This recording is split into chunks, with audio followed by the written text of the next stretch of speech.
Bismillah,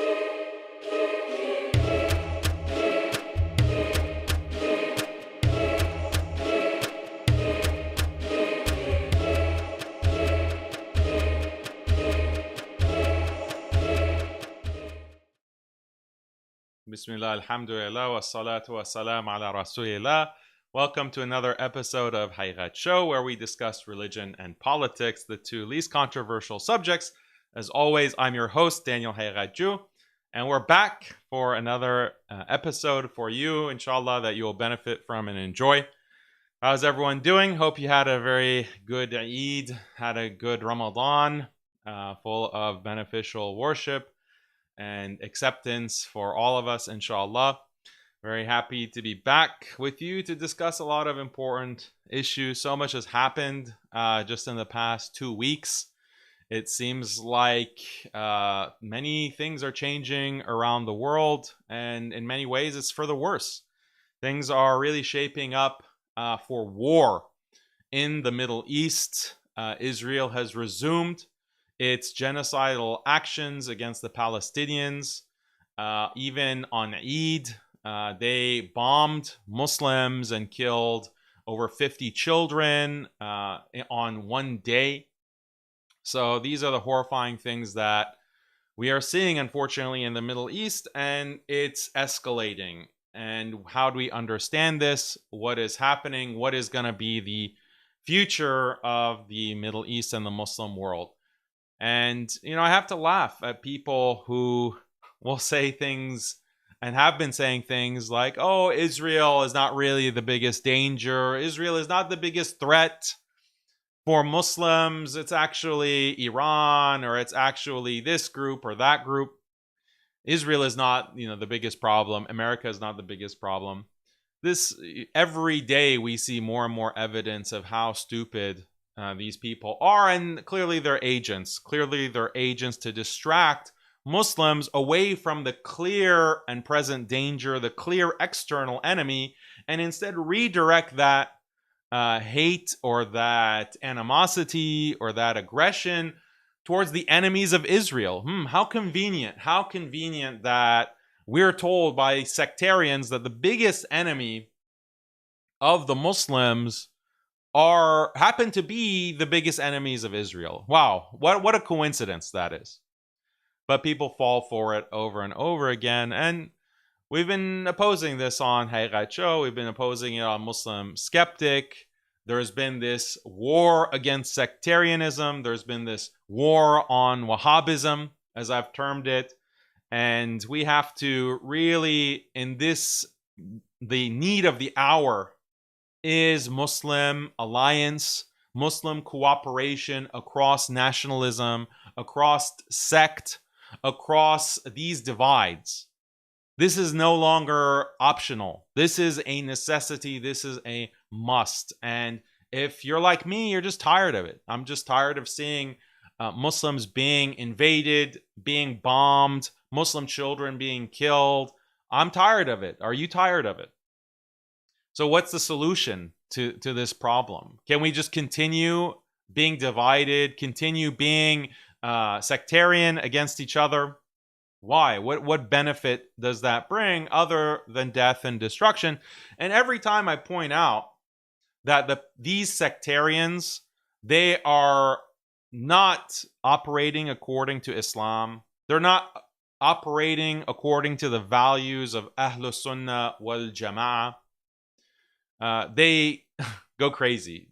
They want to depict my position of pan-Islamism, cooperating across sectarian lines. They want to depict that as being liberal. They want to depict that as being non-orthodox. They want to depict that as being in contradiction to Ahlus Sunnah wal Jama'ah. Ahlus Sunnah wal Jama'ah means constant civil war.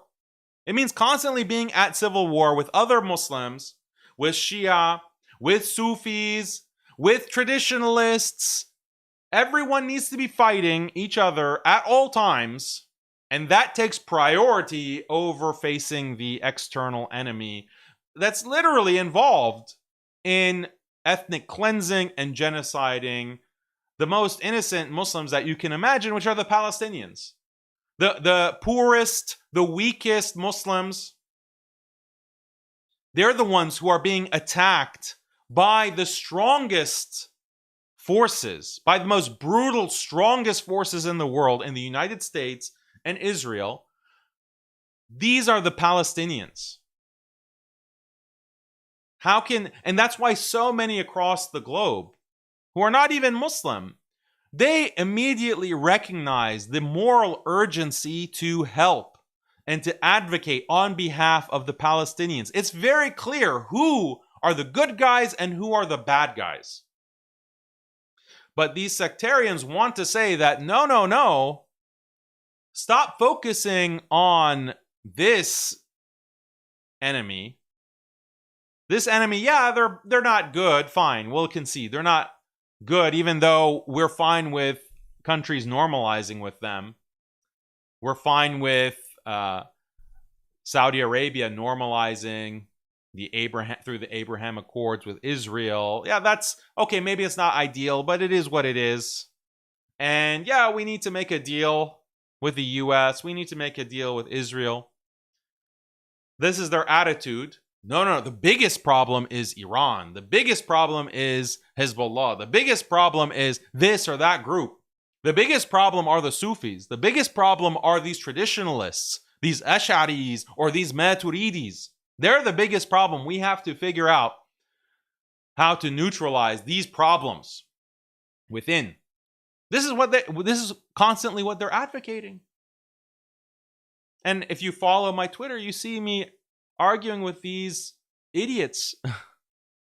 And some of them, some of these popular YouTubers, Wahhabi YouTubers, are literally advocating the ideology of ISIS. That's the level of their sectarianism. Because if you're advocating the ideology of Ibn Abdul Wahhab, that is literally the ideology of ISIS. What does that consist of? It's saying that, look, all of these non-Wahhabi so-called Muslims, they're upon kufr. They're upon kufr. And this is what they have said about me repeatedly. At first they said I had some deviant views. I had a deviant aqidah. Then they said that, okay, Daniel is a full-blown deviant. That was the next stage. Then the third stage, they say, well, Daniel has some kufr views. Daniel has some kufr ideas. They escalated because at every stage of their smear campaign, I wouldn't bend the knee. I wouldn't submit to them. And so then they say, oh, he has some kufr views. Then the next stage they say, well, he's upon kufr. Daniel is upon kufr. Until finally, they leave no doubt. Daniel is a kafir. Daniel is a kafir, murtad, apostate. He's a worse liar. Daniel is a worse liar than Apis or David Wood, which is what some of these clowns have been saying. Or saying that Daniel is a shirk apologist. Daniel is a shirk apologist. So you might think, and they might want to, these Wahhabis want to give the impression that, oh, we're not sectarian. We just have a problem with Daniel. But then you analyze this. You question them. You aqidah check them. And then you realize, no. Their problem is not just with Daniel. They think that literally every non-Wahhabi is upon kufr. Every single one. So Sufis, of course, because Sufis, let's say there's a portion of them that actually practice istighatha, okay, or they practice tawassul, and then there's another portion that they don't practice it themselves per se, but they don't do takfir. They don't say that, oh, you're a kafir if you do this. You're a clear-cut kafir that takes you out of Islam. Therefore, you're a Sufi and you're upon kufr. So there's a huge portion of the ummah has been takfired by that logic. Then the Ash'aris and Maturidis. Ash'aris and Maturidis, according to these Wahhabis, deny ulu. They deny that Allah is physically located above the throne.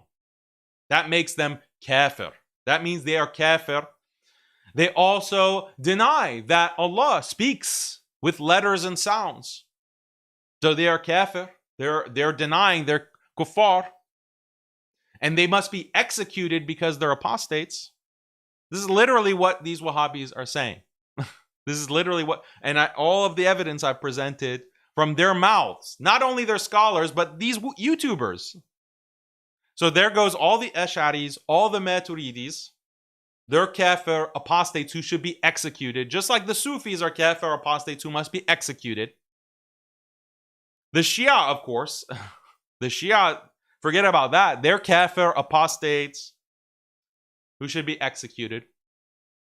And then the four traditional schools. So if you're just a Sunni who believes in following the traditional madhahib, Hanafi, Shafi'i, Maliki, Hanbali, you believe in following the madhahib and doing taqleed of the madhahib, you're also upon kufr. Why? Because traditionally these madhahib, they had different levels of condoning istighatha and tawassul.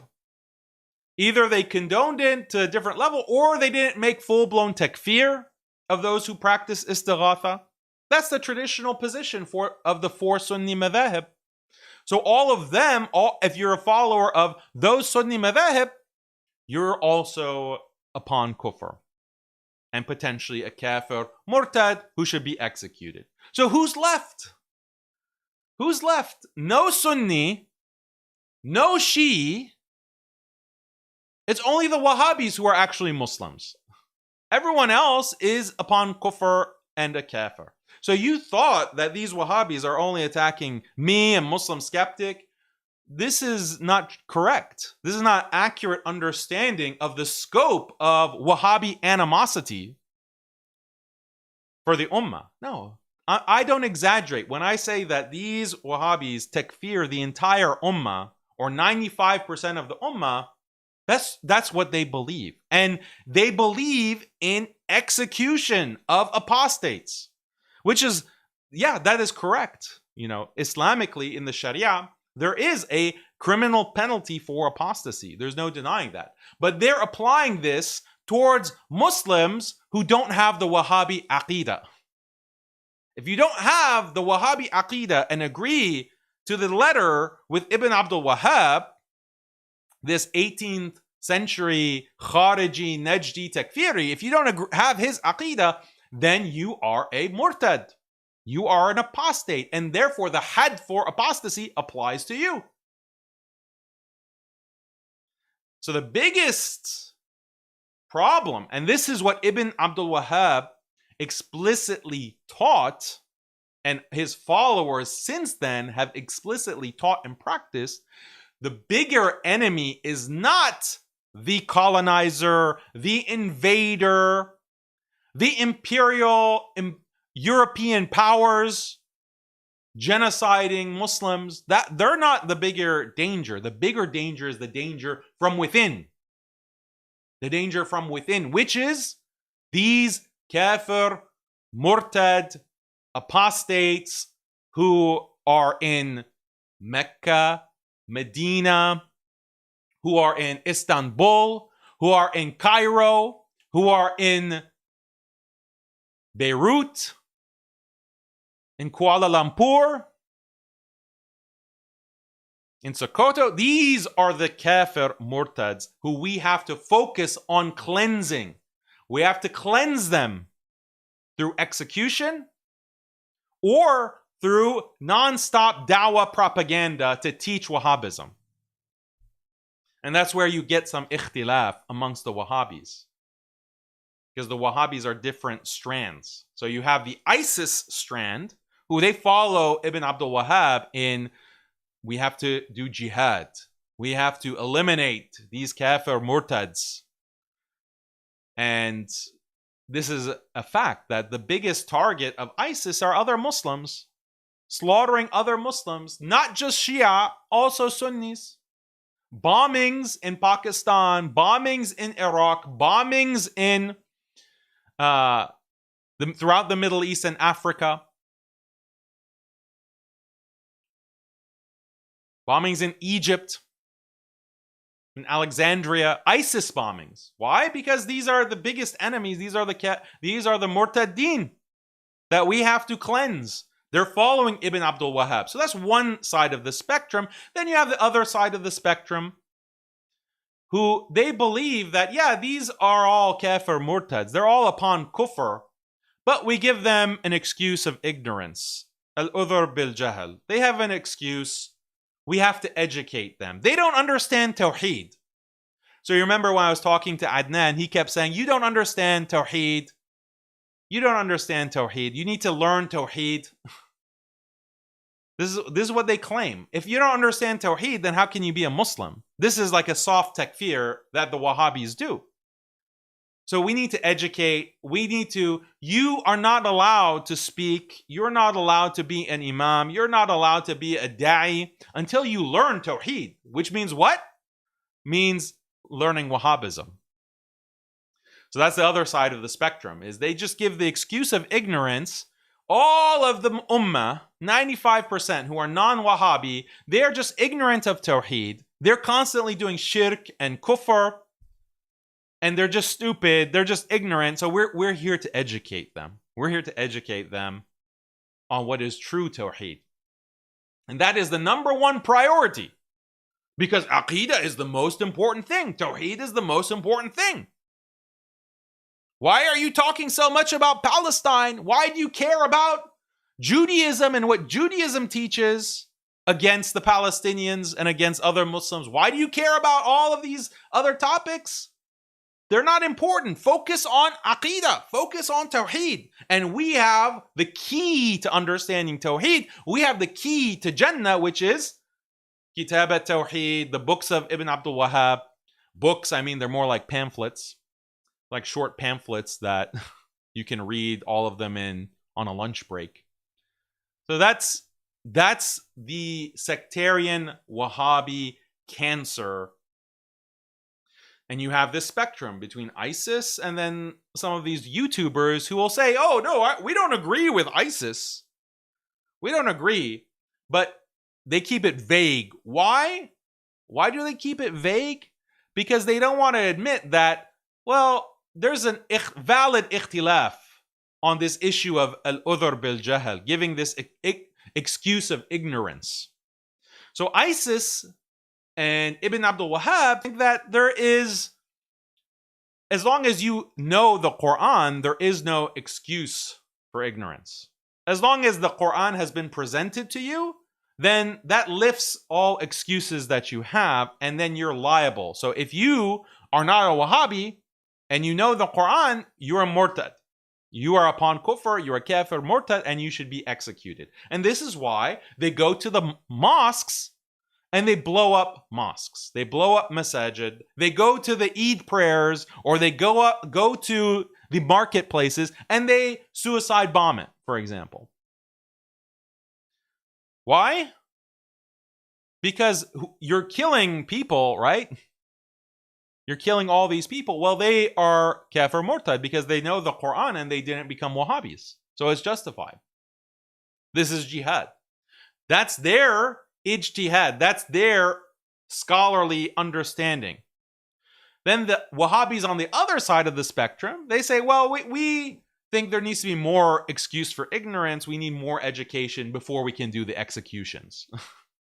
There needs to be more time. Maybe it's like years or decades. We give them more time before we declare that they're murtads and then we execute them. That's our ijtihad on this side of the spectrum. And then ISIS, yeah, this is an ikhtilaf between us. This is what internal Wahhabi ikhtilaf. Just like, Hanafis and Shafis, is it permissible to eat shrimp? Is shrimp halal? Or is it makruh? Or is it haram? Eating shrimp. It's ikhtilaf, you have difference of opinion. Same thing between ISIS and these Wahhabi YouTubers. There's ikhtilaf, That's why these Wahhabi YouTubers, the ones who are attacking me and making video after video after video about me, calling me a shirk apologist, that's why they don't condemn ISIS as deviants. They don't call ISIS deviants. They don't call ISIS Ahlul Bid'ah. Why not? Why not? They don't call Medkhalis Ahlul Bid'ah, even though Medkhalis have a similar view. A similar view, except the Aqidah point that the Medkhalis are a type of Wahhabi. The Medkhalis focus on obedience to the Gulf rulers. If you don't obey the Gulf rulers, then you are a Khariji, and the Amir, the ruler, can have you executed for your incorrect Aqidah. You're a deviant with incorrect Aqidah. The ruler can decide to execute you. So if you remember a couple of years ago, I asked one of these Wahhabi Medkhalis, this ex-crackhead, I said, if the ruler decides to execute me, would you agree with that ruling, with his ruling? He said, yeah, I agree. So even the Medkhalis, they believe that the majority of the Ummah is liable for execution. They just have a different explanation for it, or a different justification for it, but it's the same result. That's what unites all of these Wahhabis. The Ummah should be executed because they are murtadeen. They're upon kufr and they're apostates, so they should be executed. And we just have a difference of agreement on how much excuse that we can give them before the execution becomes necessary. And none of them will call it any of this deviance. None of them will call it deviant Ahlul Bid'ah. Why? Because they all agree. That's what makes them Wahhabi. If they said that this is a bid'ah, this is a deviance, an innovation, they would have to condemn Ibn Abdul Wahhab, and they don't want to do that because he's Shaykh al-Islam. Shaykh al-Islam, Ibn Abdul Wahhab, who eliminated shirk from the Arabian Peninsula. The whole world was steeped into shirk, and then Shaykh al-Islam, Ibn Abdul Wahhab, came in and eliminated all of the shirk that had drowned the world. And of course, we're not going to condemn Ibn Abdul Wahhab, a deviant, even though he was massacring Muslims and ordering the massacre of Muslims and taking their women and children and wealth. We're not going to condemn that. And yeah, we'll condemn ISIS, but we'll do it in a vague way. Where we have plausible deniability that we're not with ISIS, but we're not actually going to have a problem with the details of ISIS's Aqidah, because that's our Aqidah. We just have a difference of opinion on when the executions should happen. So this is a cancer. This is a disease of sectarianism. It's coming from the Wahhabis. You can be a non-Wahhabi sectarian. That's true. You can be an Ash'ari sectarian and start blasting, all of these Salafis are doing tajseem, all of these non-Ash'aris are doing tajseem, and they're anthropomorphists. And you can be a sectarian about that to create conflict. But the difference with these Ash'aris, at least the ones that are popular, the ones that are on social media, there's a difference because they're not doing mass takfir. And they're not saying that the most important thing to study is Aqidah. They're not Aqidah checking everyone. They're not Aqidah checking the opponents of Saudi Arabia and the UAE and the Gulf monarchies. There's not that political component to their sectarianism. So they're not as big of a threat. They're not a bit as big of a problem, even though it's possible to be a non-Wahhabi sectarian as well. So this is why we have to have this war on Wahhabism, because we can't afford as an ummah anymore to have these backstabbers in our midst, sabotaging us, sabotaging our efforts, confusing the Muslim masses, confusing, especially through social media.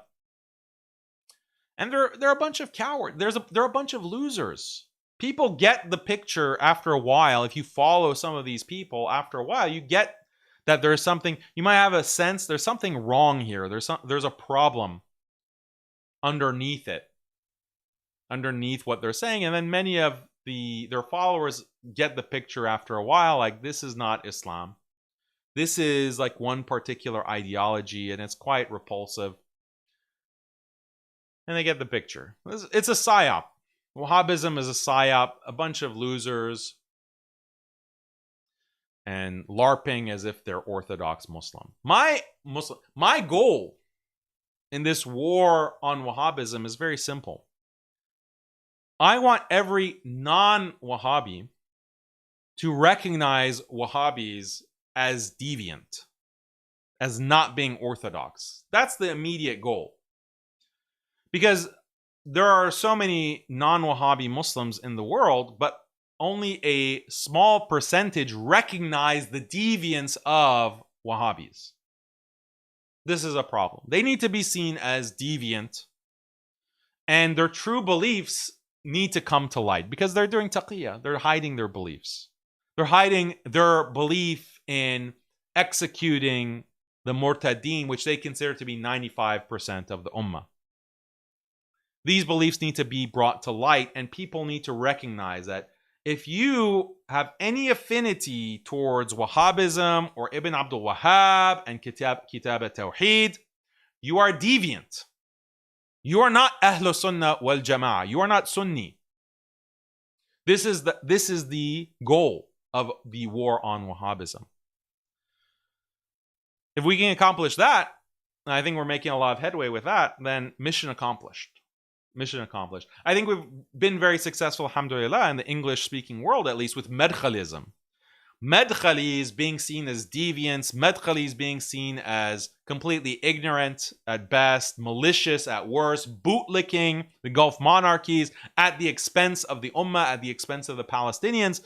Alhamdulillah, we've discredited the Medkhalis and their figureheads, people like Rabbi Faris and the rest of them. We've done that, alhamdulillah. Wahhabism is the next stage. We have to discredit in the same way as a bunch of grifters, as a bunch of deviants who want to bully the ummah with their Wahhabism, their definition of Tawheed, which Ibn Abdul Wahhab invented and applied. Ibn Abdul Wahhab's definition of takfir, which he invented, and which all of the ummah at his time, at the time of Ibn Abdul Wahhab, condemned Ibn Abdul Wahhab for his takfir doctrine and called him a khariji, a modern day khariji. That is how Ibn Abdul Wahhab was completely discredited in his time and thereafter, in the 18th century and the 19th century. And then in the 20th century, or the end of the 19th century, beginning of the 20th century, there was a rebranding of Wahhabism. Because it had been so thoroughly discredited, they rebranded as Salafism. And this is a very interesting history of the rebranding of Wahhabism involving figures like Rashid Rida, who you may have known as the prominent student of Muhammad Abdu, the Mufti of Egypt. This is a very interesting history, and we're going to lay it all out for you with evidences, with documentation, with even historical photographs in our documentary. The documentary on Wahhabism that is, inshallah, going to be released, hopefully within the next couple of weeks. And I know I've said that for months now, but inshallah, it's coming together. It's coming together, and it's going to be a very high quality production. And inshallah, this is the dua that we're making. It's going to be like dropping a nuke on Wahhabism. That's the goal. So yeah, we have high quality standards. We want to reach a high level of quality with the material that we produce, because we want to make a dent. We want to really benefit the ummah with this information that's been concealed. In this documentary, we have material, we have documentation that many Wahhabis don't even know about, that Wahhabi scholars don't even know about. These are materials that have been suppressed, that have been buried. Why? Because of this rebranding that happened earlier in the 20th century, turning Wahhabism into Salafism. Now, people have a lot of confusion about this. They say, well, is Daniel against Salafis overall? And the answer is no. I've made this very clear many times. Because the vast majority of those who identify as Salafi They're good Muslims. They're good conservative Muslims who they just want to follow the Quran and the Sunnah. The problem is they've been psyoped. They've been psyoped to accept Wahhabism without actually understanding what Wahhabism is. And they think Wahhabism just means Tawheed. Like we really have to be strict on Tawheed. We worship Allah alone. That's literally the Shahada. And we don't have some of these Sufi practices. We don't like these Sufi practices. We don't think that this is acceptable. That's your typical Salafi. That's your typical Salafi. There's nothing wrong with that. There's nothing wrong. Throughout Islamic history, there has been ikhtilaf on whether some of these practices that are associated with Sufism today, whether they're acceptable or not. There's valid ikhtilaf on this within Ahlus Sunnah wal Jama'ah. So we shouldn't alienate the Salafis because most of them, they just don't know. I was in this category. I thought Ibn Abdul Wahhab, I guess he's a good guy. He's just teaching Tawheed, Kitab al-Tawheed. I read it. It's just Tawheed. It's to worship Allah alone. And some of these Sufi practices, I don't accept that. I think it's problematic. I think some of this is shirk. That's your typical Salafi. But then you read more. You investigate more. And I was forced to do this. Why? Because I kept getting Aqidah checked. I just want to scratch out a living. I want to debate with atheists and feminists and Christians and Jews and Hindus. That's my dawah. And then these Wahhabi losers can't, no. What's your Aqidah? What's your Aqidah, bro? Tell me your Aqidah. What do you think about the sifat of Allah exactly? And what do you think about this and that? What's your Aqidah, bro? It's like, seriously, are we gonna do this? Are we really gonna do this? Are you gonna force me to go and read? Okay, I'll read. Let me read some more about your movement. You claim to be so orthodox. Okay, have it your way. And so I read and reading, researching, investigating. Me and my team. Oh, we're learning a lot. We're learning a lot, guys, and we're discovering that this is Kharijism. This is literally the ideology of the Khawarij. And it has nothing to do with Imam Ahmad. It has nothing to do with Imam Ahmad ibn Hanbal. It has nothing to do with Ibn Taymiyyah. This is something new. This was literally being invented in the 18th century. And yeah, thanks guys. Thanks Wahhabis for telling me to read and study Aqidah, because now it's clear as day that this is deviant. This is not orthodoxy. This is Ahlul Bid'ah. This is not within the fold of Ahlus Sunnah wal Jama'ah. This is the opposite of that. So, be careful what you wish for. Be careful what you wish for. So I was deprogrammed out of this. And many Salafis, inshallah, will also be deprogrammed. Often it happens naturally, because if you're an educated person and you're an intelligent person and you like to read and you like to do research, you will deprogram yourself out of this Wahhabism naturally. A lot of Salafis have done this. Like, a lot of Salafis have deprogrammed themselves.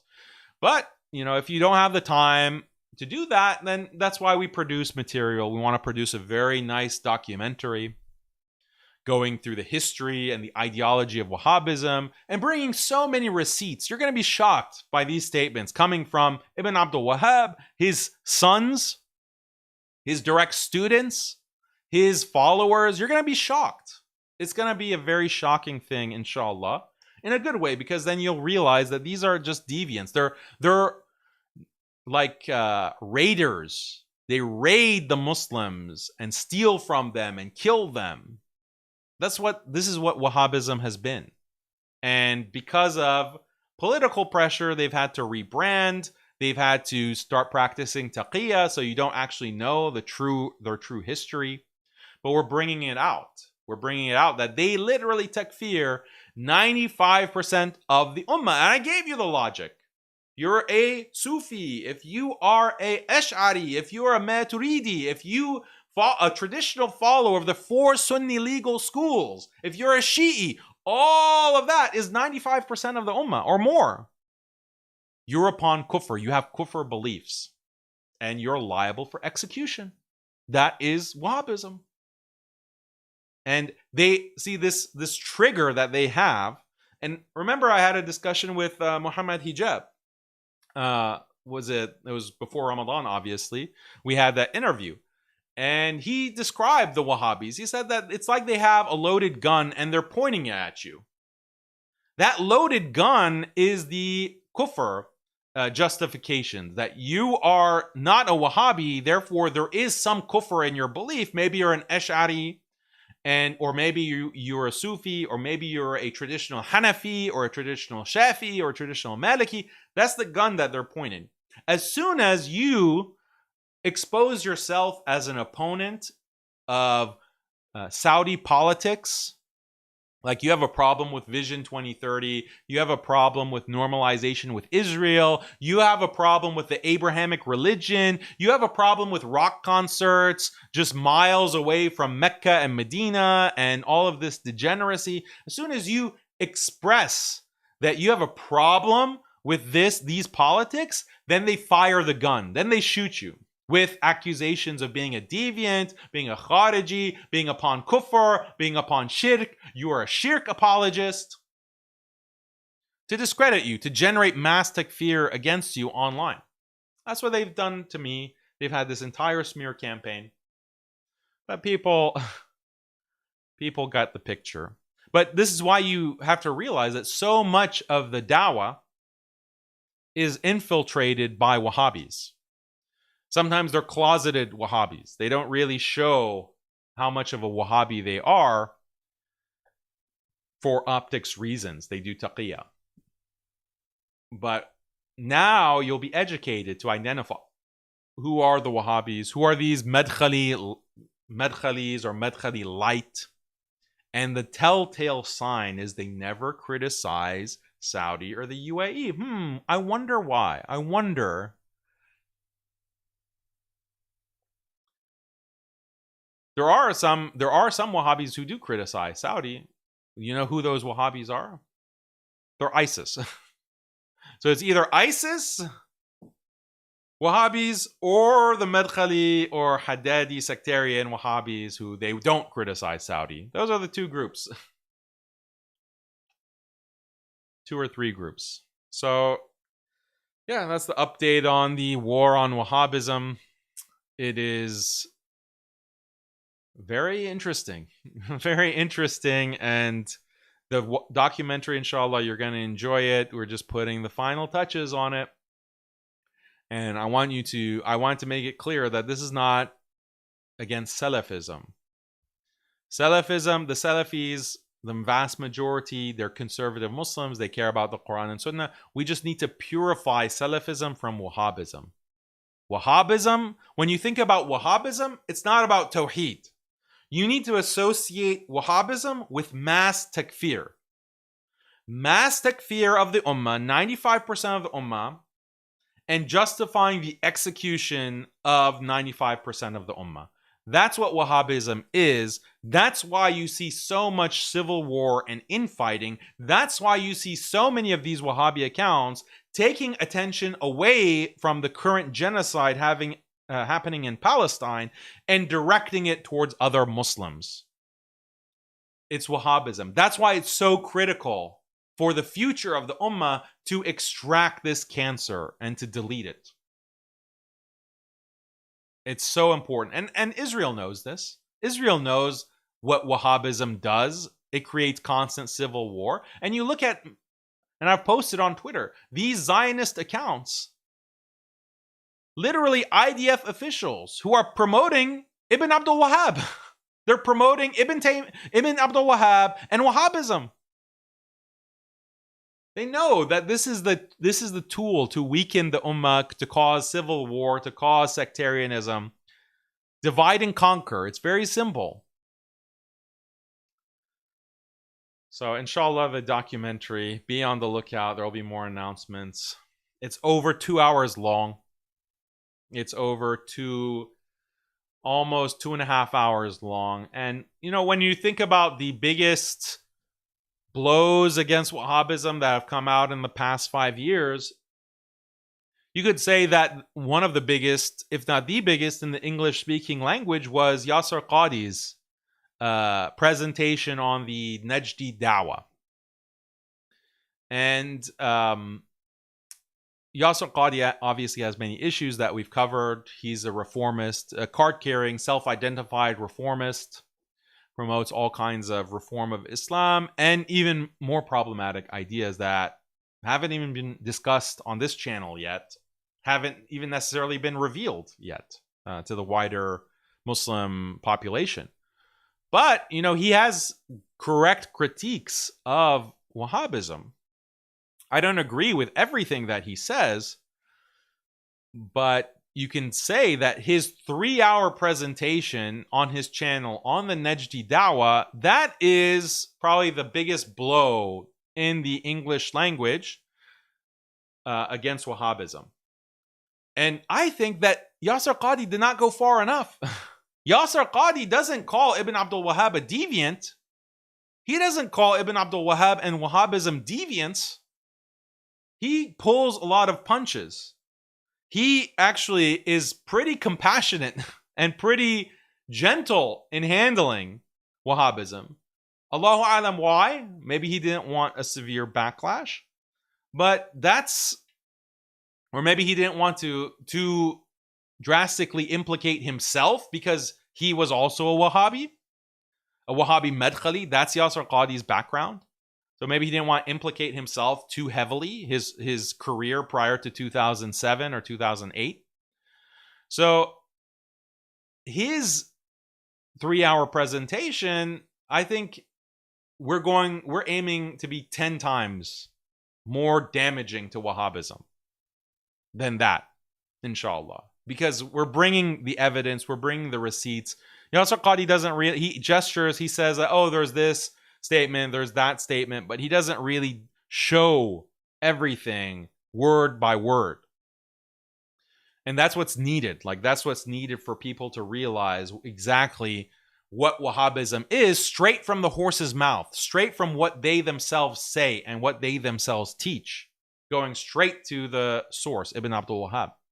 So we're presenting everything, detailed quotes, citations with the Arabic, so you can see the Arabic if you know Arabic, and make sure that our translation is correct. You can go look it up, look up the references, fact check everything that we present. Historical documentation coming from official sources, all of that is going to be within this documentary, presented in chapters. So the documentary has chapters. It's going to be time-stamped, inshallah, so you can go to whatever section that you want. Later, you want to reference something, you can go straight to the timestamp in that section. Each section is about 5 to 10 minutes. And it's going to be a resource, inshallah, for not only you as just an average layperson viewing MuslimSkeptic channel, whether you're Muslim or non-Muslim, but even academics. Academics, there are some material here that maybe you want to write papers about, maybe you want to include in your book chapters. There are sources that you can look up and find the information, because this is not a very academically researched topic. There are a couple of books on Wahhabism, some articles on Wahhabism here and there, but there isn't anyone who's bringing all of the pieces together and all of the picture together. And that's what we're doing with this documentary, which eventually is going to be a book, inshallah. It's going to actually be a book that we're going to publish. You can order it on Amazon, or you can download the PDF for free. That's what we are eventually going to produce at MuslimSkeptic. So I wanted to just give you an update, because I know it's frustrating. You're waiting for this documentary to come out. When is it going to happen? I promised it back in January. Now we're in April. But inshallah, make dua. It's because we want to have a high level of quality. We want it to be impactful. We want it to be really significant. That's what we're aiming for. Okay, so that is the update. I want to look at your super chats on this topic. So if you have a super chat, go ahead and put it in.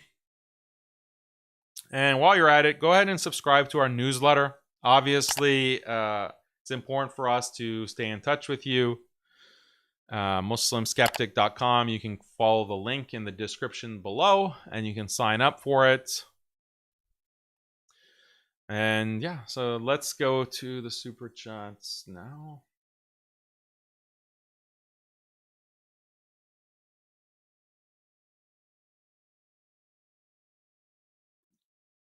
Okay. Muslim rulers work to liberalize their population in order to normalize with Israel. UAE is the best example for this, with Saudi following soon. Yeah, that is correct. Vision 2030 is a liberalization project. And it's bad news for Wahhabis, actually, because there's opposition in a certain way to Wahhabis as being too conservative. So you see within the Gulf monarchies that they're trying to move their populations away from Wahhabism into a more liberal Medkhalism. Like, they want two factions in their country. They want the liberal cultural Muslims who don't really care about Sharia. They don't care about Islamic values realized within society. They just want to go to a concert and they want to drink Starbucks and they want to be like a Western clone. That's one faction. The other faction are the religious. They're the religious Muslims, but what kind of religious are they? They're Medkhalis. You know, they're liberal, reformed, compassionate Medkhalis. The only red line that they have religiously is that you can't criticize the ruler, you can't oppose the ruler. But, you know, if you want to go to a concert, I don't personally go to concerts and watch Shakira dancing naked on the stage. I don't personally do that as a Medkhali. But if you want to do that, then that's up to you. You know, religion is a private thing for your home. You know, privately, you want to pray, you want to fast, you want to read Quran, but you're not going to speak publicly against the alcohol, the drugs, the intermixing, the gender mixing, the Abrahamic religion, interfaith stuff, the normalization with Israel. You're not going to concern yourself with that because Islam is not politics. Islam is aqidah. And you privately understand aqidah and tawheed, and you never criticize the ruler. That's the kind of religious faction that the Gulf monarchies want within their countries. It's like a reformed Medkhalism. And the person who really represents that is Rabbi Faris. Rabbi Faris, who has over 1 million followers, if you combine TikTok and Instagram, that's what he preaches. Is, yeah, we're going to talk about whether it's halal to eat shrimp and whether it's halal to eat pigeons or whatever. What is halal meat and what is the right way to hold your hands in prayer? That's what Islam is. But don't talk about Palestine. Don't boycott Israel. Don't worry about concerts and the erosion of Islam in the public sphere. Don't worry about that. Islam is a private thing between you and Allah and the privacy of your own home. Just focus on your private aqidah. That's it. And never criticize the ruler.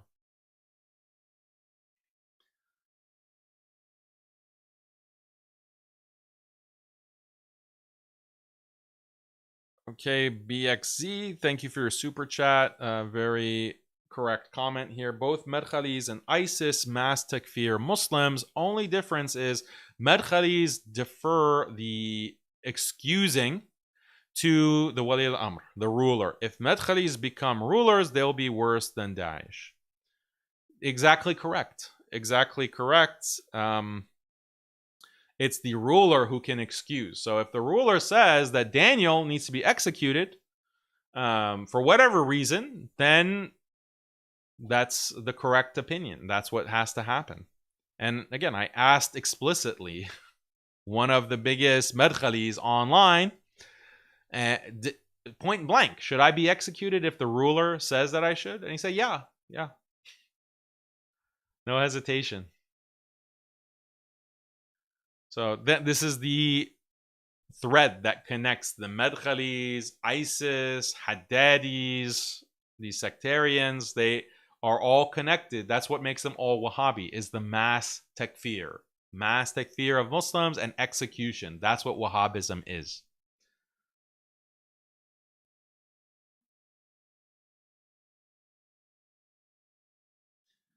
Dolatul Cringe, thanks for your super chat. I'm Khaliji, who spent 25 years as a Wahhabi under the delusion that I was Sunni, thought I was going to waltz into Jannah by mass takfiring and debating the Shia. Yeah, well, I mean, this is a delusion that many are under. Now, there's no problem with debating. You can debate, but there's a debate where, okay, you're debating a group, but you can debate without mass takfiring. You can debate some group of Muslims who are deviant, like the Shia are deviant. You can debate them and you can point out their deviance without incorrectly takfiring them and without incorrectly claiming that they're more dangerous to the ummah and a bigger problem for the ummah than Israel. You can do those things, but a Wahhabi can never do those things. A Wahhabi can never do those things because it comes from their usul. It comes from Ibn Abdul Wahhab. Ibn Abdul Wahhab laying down the principle that the mushriks who consider themselves Muslim, these are mushrik murtads, and they're worse than Abu Jahl. They're worse than the pagan Qurayshi Arabs that the Prophet ﷺ fought in jihad. So if you are a Muslim who believes that istighatha is shirk but doesn't take you outside of Islam, you are a shirk apologist who's worse than Abu Jahl, and you need to be executed, you need to be fought. You're a bigger danger, you're a bigger problem for the ummah than the Jews or the Christians or the Hindus, or literally the pagan Quraysh. You're a bigger problem. That is the explicit teaching of Ibn Abdul Wahhab in books like Mufid al-Mustafid and others. So then all of the followers of Ibn Abdul Wahhab, they have the same principle. And it's contrary to Islam, it's contrary to Ahlus Sunnah wal Jama'ah.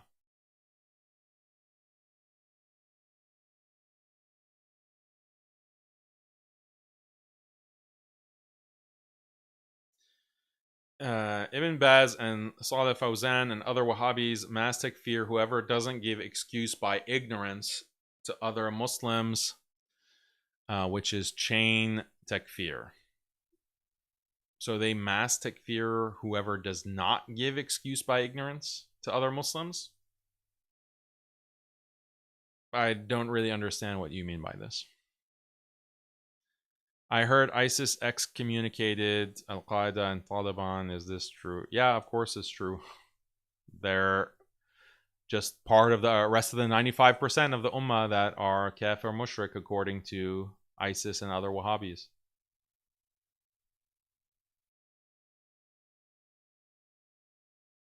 Uncle Sam controls everything, just like they killed all the natives from 1600 to 1900. They're helping their Zio proxy to attempt to wipe out Muslims. I mean, this is the wider colonial project. The way to wipe out Muslims, it can be like a literal ethnic cleansing project. Or genocide like they've done to Native Americans, or they've done to peoples across the world, including many Muslims. Or it can be just to make the Muslims abandon their religion. Because if you make a Muslim abandon Islam, then you've eliminated a Muslim. That's another Muslim that has been wiped out. Even though you haven't physically killed him, you've just taken away his Islam. So that's why the US has spent so much money to promote liberalism, feminism, secularism in the Muslim world through many institutions, through mass mind control. You are correct that there is this attempt to wipe out Muslims in that sense.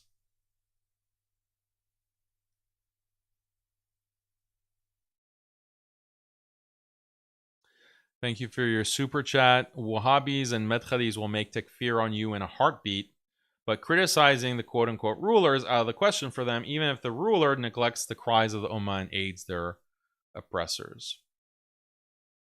Yeah, this is what we see. It's not an exaggeration, like we see it so many times. Maybe even in the chat right now, some of these guys are yapping.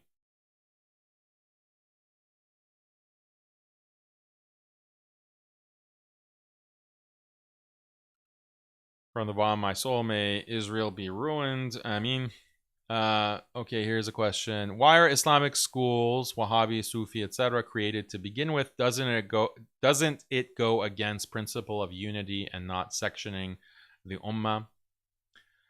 It depends. It depends on, because there's always going to be difference of opinion. And this is what people don't understand. Like, Islam is wide. It is something that some things are clear cut and other things are mutashabih, meaning that they're not as clear cut. They are ambiguous. There can be difference of opinion about them. There can be questions about them. And Allah says this in the Quran. There are muhkamat and mutashabihat. So when it comes to the mutashabihat, you can have a difference of opinion. Different Muslims will differ. They're still Muslim, but because of their differences in psychology, difference in background, difference in experience, difference in levels of understanding, there will be differences. And the Sahaba, the companions of the Prophet sallallahu alaihi wasallam, they had differences amongst themselves. And that is something natural. But what do you do with the difference? Do you say that, okay, we are different, therefore we have to mass takfir? If it's a legitimate school of difference, then this is inappropriate. This is disastrous because you are fighting. You are causing constant civil war. And there is a principle of unity within Islam. And Allah says, وَاعْتَصِمُوا بِحَبْلِ اللَّهِ جَمِيعًا وَلَا تَفَرَّقُوا. Hold fast to the rope of Allah and do not differ. So there is in the Quran being taught this principle of unity. But that doesn't mean that there can't be a different interpretation, a different school of thought. And the Muslim scholars of history have dealt with this problem. And this is a video that we are also producing, inshallah, after the Wahhabi documentary comes out. There's going to be a follow-up on this question of what is the balance between unity and alliance and pan-Islamism, and the balance between that and maintaining the fact that there are some differences. And some of the differences are quite significant between Sunni and Shi'i, right? Between different schools of Aqidah, between Ash'ari and Maturidi and Ahl al-Hadith. There are differences. Some of them are significant. Between the different madhahib, Hanafi and Shafi and Maliki and Hanbali. There are differences. So how can you maintain alliance and cooperation for the ummah while also acknowledging that there is ikhtilaf, there is a valid difference of opinion, or sometimes invalid difference of opinion? And the genius of the ulama of our history, of Ahlus Sunnah wal Jama'ah, is that they came up with a solution. They came up with principles and a solution for maintaining a perfect balance. And the scholars that were very critical in developing this balance were scholars like Imam al-Ghazali, scholars like Ibn Taymiyyah, which people will be surprised about. But Ibn Taymiyyah was extremely tolerant of differences of opinion, including differences of opinion in Aqidah. And the Wahhabis have blackened the name of Ibn Taymiyyah.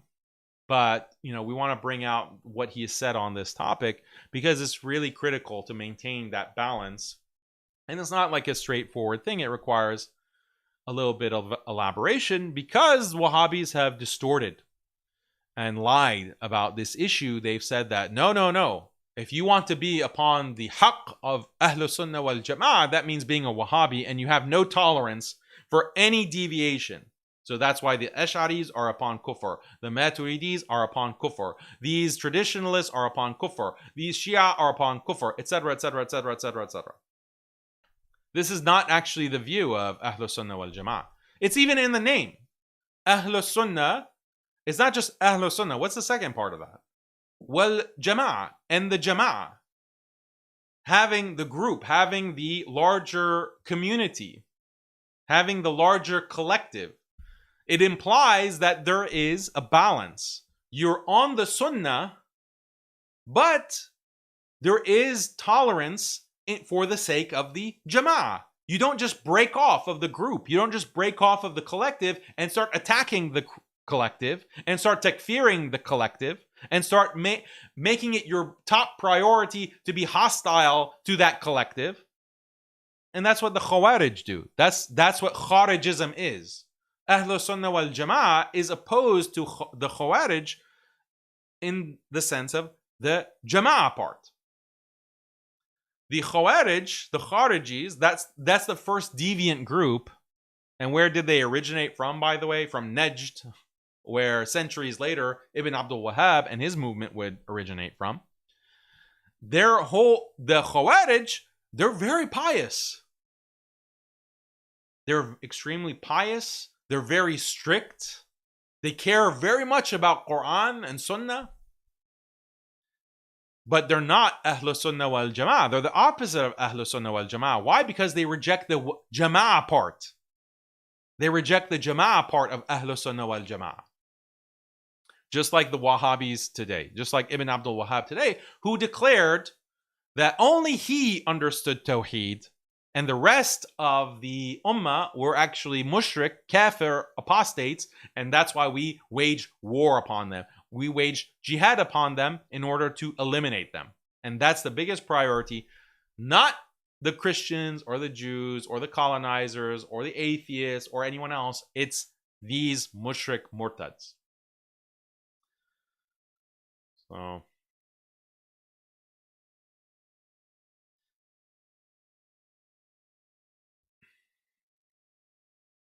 any other comments before we move on related to this topic of Wahhabism?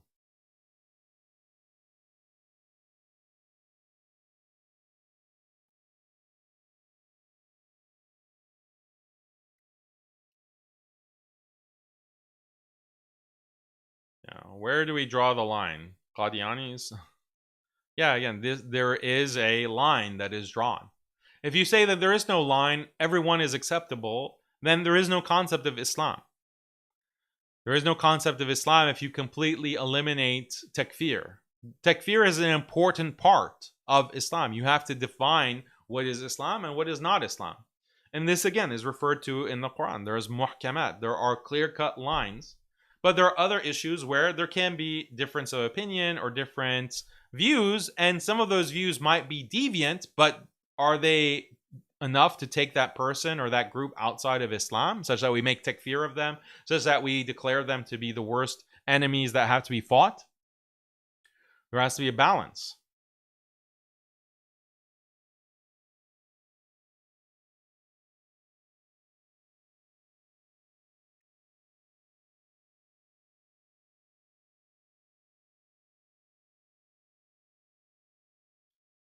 As a Muslim in the US, why are Muslims there very agreeable and liberalish compared to Europe? You see a much more unapologetic attitude in European Muslims. I don't really know. Other than economic factors might be part of it. A lot of the Muslims in the US are upwardly mobile. They are part of higher socioeconomic brackets, and sometimes that can have a very bad effect on your desire to assimilate, on your desire to fit into the larger culture. Whereas in the UK, the Muslims are in a lower socioeconomic bracket. They are depicted as this fifth column within society that creates isolation. And when you're isolated, there's less pressure to assimilate, and you end up being a little bit more unapologetic about Islam. So I think the socioeconomics are the biggest factor that creates the difference. But because in terms of like racial background, ethnic background, national background, it's pretty similar.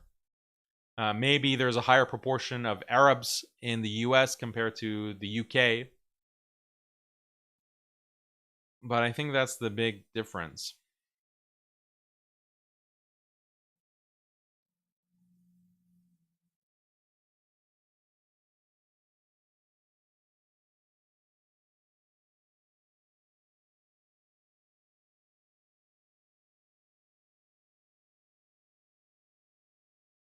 Okie. Okay, so let's go to the main topic of the live stream. This was a really long opening, but I wanted to give this background to, or this update on the documentary. So what's happening in the Middle East? There's been a breaking of the ceasefire that existed before Ramadan between Israel and Hamas. This ceasefire was obviously violated by Israel many times, but the final straw was when they cut off all aid getting into Gaza.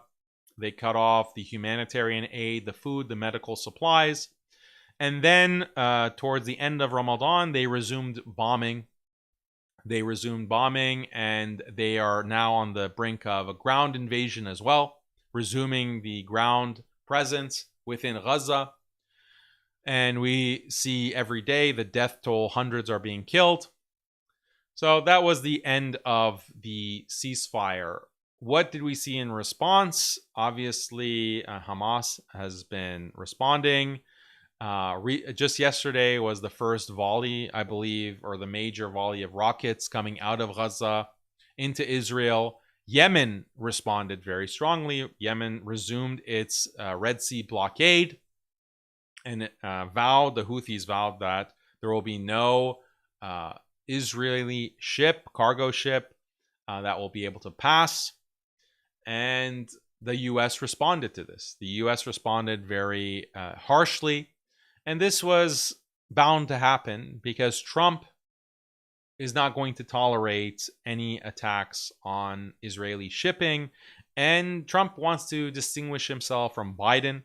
He says that, well, Joe Biden couldn't handle the Houthis. Joe Biden couldn't solve the problem. I'm going to solve the problem. I'm going to puff out my chest and I'm going to rain terror on the Yemenis, on the Houthis. And so he's engaged in more bombings of the Houthis and Yemeni civilians, actually. And there was even Signal chat. So Signal is one of these messaging apps.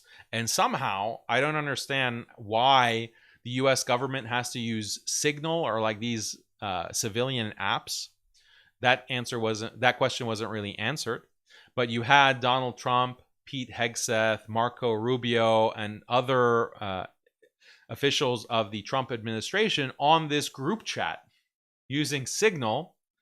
And they're talking about striking Yemen and the plans for striking certain residential targets because Houthi leaders live in those residential buildings. So we're going to just take out entire residential buildings. Why? Because there's one person there.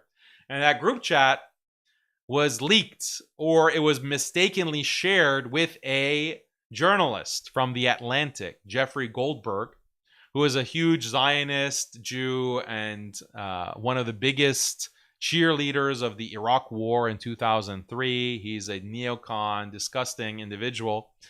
And he somehow was added to this chat of White House officials. I don't know how that happens. Maybe they wanted to add some other Goldberg and they just made a mistake, added the wrong person to the group chat.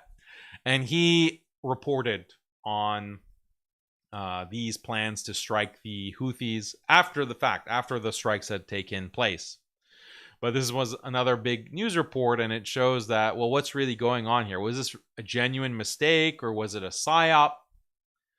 But the Houthis have been struck hard. But what's interesting about the Houthis is that even though they've lost some of their leaders have been killed in these U.S. strikes, but they're undeterred. They are undeterred. They continue to attack shipping within the Red Sea. They're attacking the U.S. Navy ships. Some of these aircraft carriers, some of these naval destroyers are being attacked by the Houthis using drones, using cruise missiles. So this is very interesting that the poorest country in the world, one of the poorest countries in the world in Yemen, is causing so many problems for the most powerful, richest country in the United States. And it's interesting. The same thing happened in Afghanistan. Afghanistan, one of the poorest countries, without the most advanced weapons, without the most advanced technology, they were able to drive out the United States and force them to retreat and exit, unceremoniously exit. It's interesting how it's the poorest countries who have nothing to lose. They can't be threatened with economic sanctions. They can't be threatened with any kind of military attack on their infrastructure because they hardly have any major infrastructure. They can't be threatened and bullied in that way. They're the ones who give the superpowers the most trouble. Isn't that interesting? Isn't that an interesting pattern that we've seen in recent times? Whereas the richer Muslim countries, the ones that have the more technology, they have maybe bigger populations, they have more intelligence, they have more cyber capabilities, they have the more long-range missiles, they have the bigger munitions, sometimes they even have fighter jets, sometimes they even have tanks, sometimes they have long-range ballistic missiles, some of them even have satellites in space, and they can't do anything. They really can't do anything to stop Muslims from being genocided, from being ethnically cleansed. This is a lesson for the Ummah, spiritual lesson for the Ummah. And this is one of the hadith of the Prophet sallallahu alaihi wasallam. The Prophet said that what I fear most for the Ummah is not poverty. What I fear most is wealth. And we see the reality of that. It's when you have achieved a certain amount of wealth that creates decadence, that creates this fear of losing that dunya, losing what you've earned. In Islam, there's nothing wrong with being rich. Islam is not this kind of monkish religion that tells you to disavow the dunya completely, or to curse the dunya and to disavow and turn your back against the dunya. The Prophet sallallahu alaihi wasallam was not a monk, right? In other religions, being a monk is seen as the ideal. Living an ascetic lifestyle is the ideal. Renounce the world. Go to a cabin in the woods and just worship. Abandon your family, abandon marriage, abandon children, abandon wealth, and go to a cave and just worship. That's the ideal in certain religions. But Islam is not like that. The Prophet ﷺ married. He had children. Sometimes he had wealth. Sometimes he didn't. And the Sahaba, the companions of the Prophet, some of them were very wealthy and some of them were very poor. And this is a reality that the Prophet ﷺ didn't tell the wealthy that just because you have wealth, that means that you are somehow morally inferior to the poor. That's not a teaching that Islam has. Islam is not a monkish religion. And there were some of the Sahaba who said, I'm going to fast every single day. I'm going to be fasting every single day. I'm not going to get married. I'm not going to go pursue income. And this is a Sahih recorded hadith narration about the Sahaba who said this. And then when the Prophet ﷺ heard this, he said, they're not on my sunnah, because I fast some days and I don't fast other days. And I don't renounce marriage. I get married. I have wives and I have children. Obviously, this is not verbatim the hadith. I'm just paraphrasing. But this is the message of the Prophet ﷺ, that you don't completely renounce the dunya. But the problem with the dunya is when it penetrates the heart. It penetrates the heart to such an extent that you live and die by the dunya. You live and die by maintaining your grasp on these possessions, on what you possess, on what you own, and you're not willing to sacrifice it for the sake of Allah. This is the problem. This is the disease of the heart. When the dunya, that wealth, enters into your heart. And there's examples of many of the awliya of our history who were very wealthy. They're awliya. Okay, Allah knows the awliya. I'm not saying that we have definite knowledge of who is a wali of Allah and who's not. And what do we mean by wali? Wali is like a pious person, the friend of Allah, someone who is so close to Allah. There are many hadith about this, about who are the awliya. But it's not something that we can know. It's only Allah who knows who the awliya are. But there are signs. There are signs of who could be a wali and who's not a wali, etc. But some of these awliya, they were very wealthy. And one in particular, he had a lot of wealth and was involved in sea trade. And someone came and reported to him that one of your major ships that had so much wealth was actually lost at sea. And all of that wealth that you had on that ship is lost. It's sunk. It's at the bottom of the ocean. You thought you were wealthy, but now you're completely broke. All of your money, all of your assets were in that boat. And so this pious Muslim, this wali, said, oh, okay, thank you for informing me. Then that same messenger came back the next day and he said, oh, actually, we're mistaken. That boat, we thought your boat had sunk and had been destroyed in a storm and you had lost all your wealth, but actually we made a mistake. It was someone else's boat. Your boat is just fine. It's actually on shore and all of your wealth is there. It's been restored. And the wali said, oh, okay. Thanks for letting me know. And he said this saying that my state of heart did not change, did not fluctuate between the time that you said that all of my wealth had been wiped out and is at the bottom of the ocean, and then when you told me, no, actually you have all of your wealth has been preserved. My state, my heart did not change. It doesn't really mean anything to me. This is how Zahid, this is the zuhud that he had. Zuhud meaning the separation and the distance from the dunya, from material wealth and possessions. So we have to be in that kind of state. That is what that's the kind of zuhud that we should strive. So if Allah has granted you great wealth, Allah has granted you great means and power and money and women, that your heart has not been saturated with that dunya, such that if you were to lose it all the next day, Allah has given you and He takes it away. When He takes it away, you're thankful to Allah. You're patient with Allah. You're not destroyed by that. If it were me and you, someone told me everything that you own has been wiped out.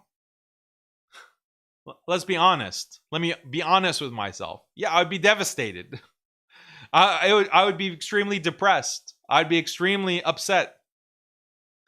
Average person.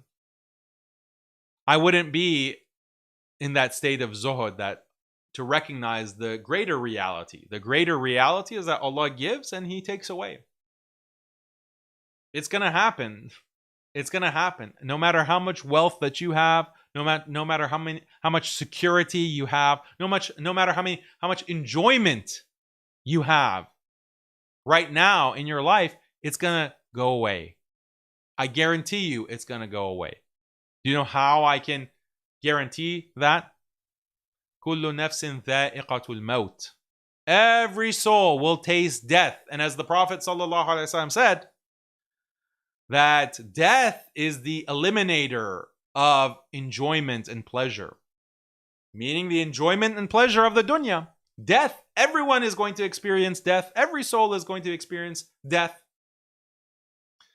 So it's going to happen sooner or later. You're going to lose everything.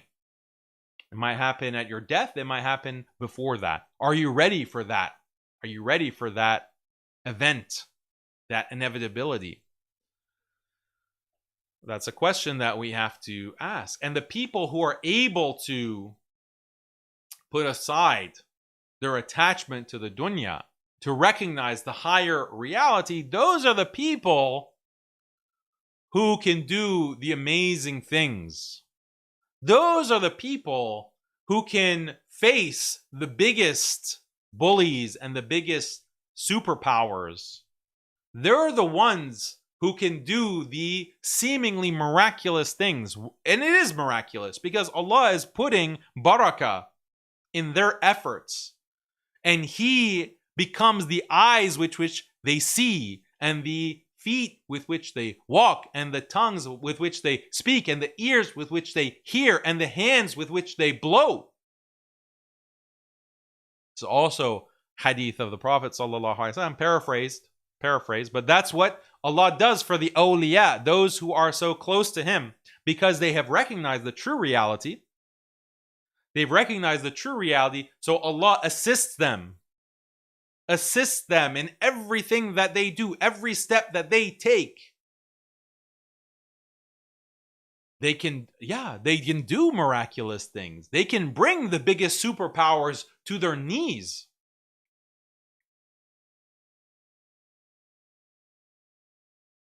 So, are we in tune with the higher realities, the spiritual realities? Because that's a part of politics. That's a part of the world events that we see unfold before us.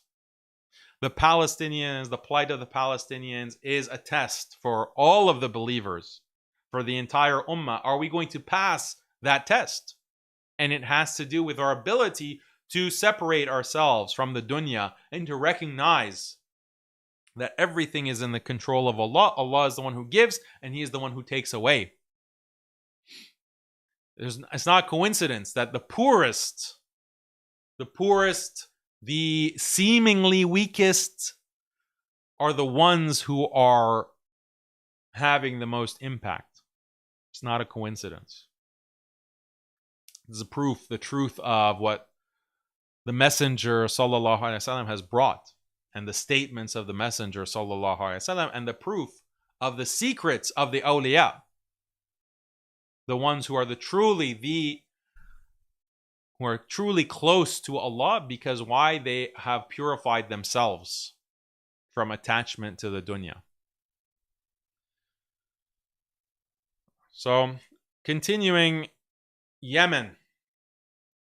And a shocking video. I don't even know if I can show this video on YouTube. The White House tweeted a video of a bombing of Houthis. They claim to be Houthis, but it's just Yemeni tribal leaders who were outdoors celebrating Eid. They're celebrating Eid after Ramadan. These men are in a circle in their celebration outdoors, and we see this video of a massive bomb being dropped on them and all of them being killed. There's like maybe 50, 70 civilians.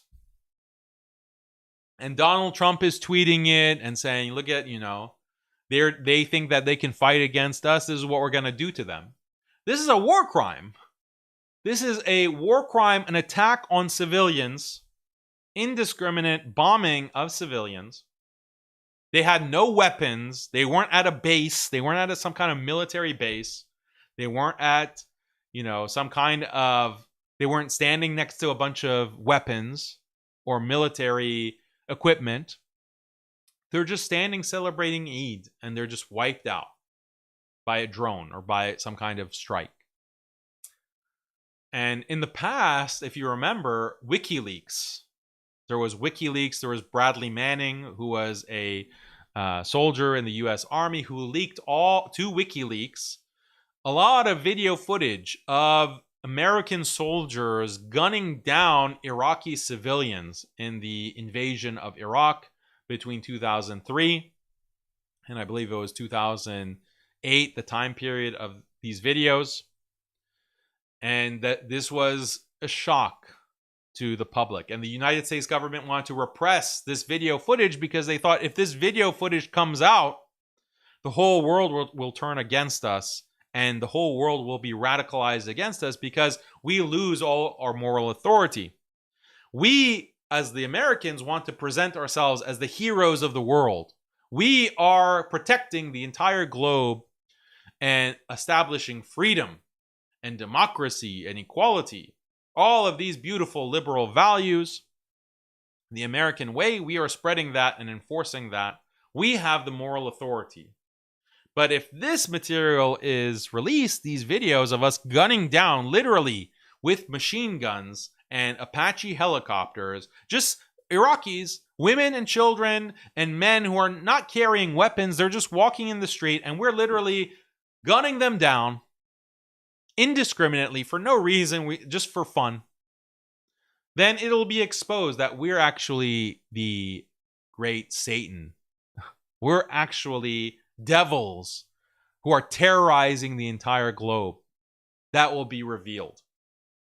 So we have to suppress these documents. We have to suppress this video footage. We have to go after WikiLeaks and Julian Assange, the head of WikiLeaks. We're going to try to extradite him so we can execute him as a traitor, and we're going to put Bradley Manning in solitary confinement and torture him for leaking these documents and this footage. That's the attitude that the US government had in the past. You know, they want to present themselves as, oh, look at Barack Obama. You know, oh, what a cosmopolitan intellectual and a humanitarian. We give him the Nobel Peace Prize. He's such a humanitarian. Meanwhile, he's drone striking Pakistani and Afghani women and children. Right? We don't want the world to see that footage. We want to see Barack Obama as this cosmopolitan, black humanitarian, the US president, and we give him the Nobel Peace Prize. Now, Donald Trump is publishing the footage himself. The White House is publishing the footage and beating their chest. Look, we took out a bunch of Houthis. Yeah, they don't have any weapons. Yeah, they're not near any kind of military installment. Just take our word for it. Yeah, they're bad guys. Just take our word for it. Look at the brutality, and they're beating their chest. This is a huge shift in the way that America is presenting itself to the rest of the world.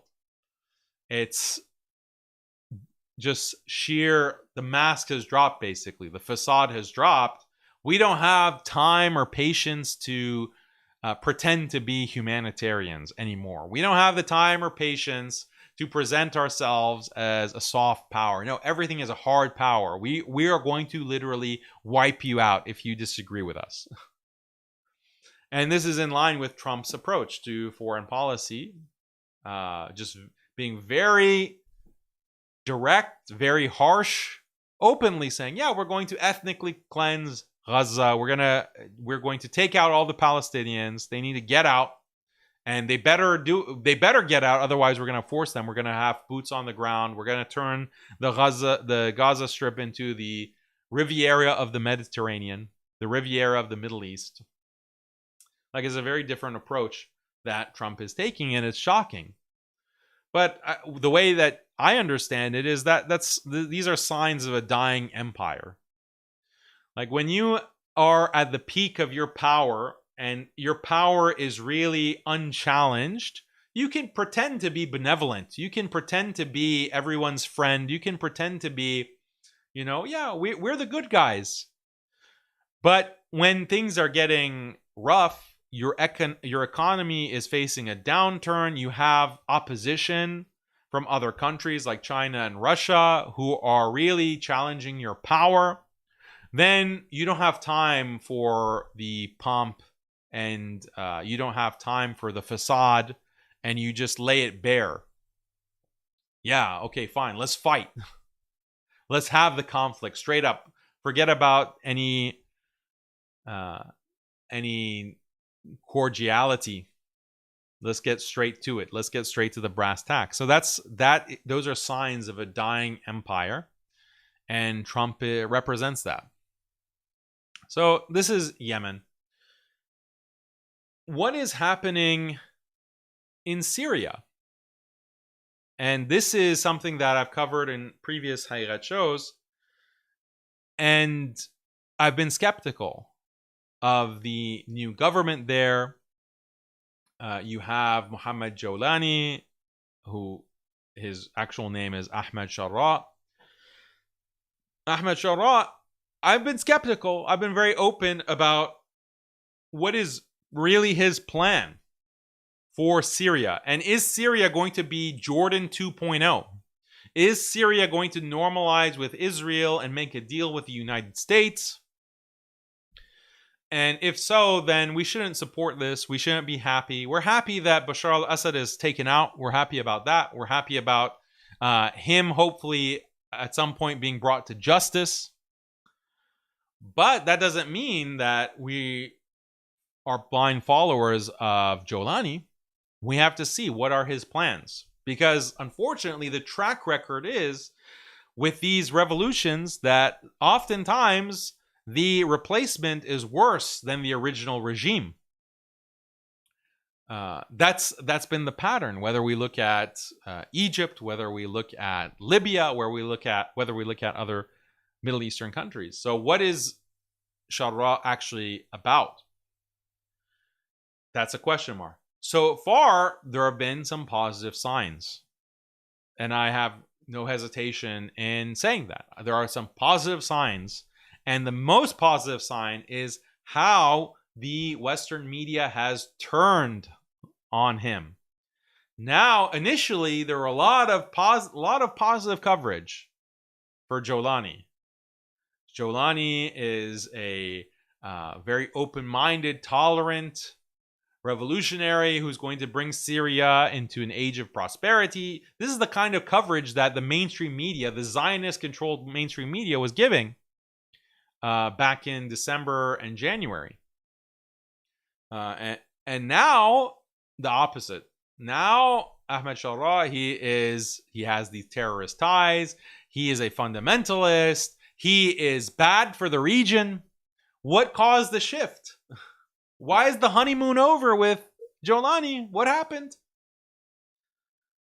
And now, increasingly, Israel is bombing military bases within Syria, bombing in Damascus, bombing the Hama base in Syria. These are signs that Shura is not just a puppet. Ahmed Shura is not just a puppet of the US and Israel. This is a great sign. This is very positive, and we hope it's a sign of good things to come. And this is why I named the stream The Glorious Sunni Empire Rising, a new Sunni empire. Why is that? Because Turkey is now increasingly involved. Turkey is increasingly wanting to work with the Syrian government and bring in Syrian military assets or Turkish military assets into Syria, having Turkish soldiers within Syrian bases. This is what is being discussed with the Erdogan government. This is great news. This is exactly what we need. We need transnational Sunni cooperation. That's what's been missing. The only kind of transnational Sunni cooperation that we've seen for the past decades is a Sunni cooperation that's working with the United States and Israel. That's been the only transnational Sunni cooperation.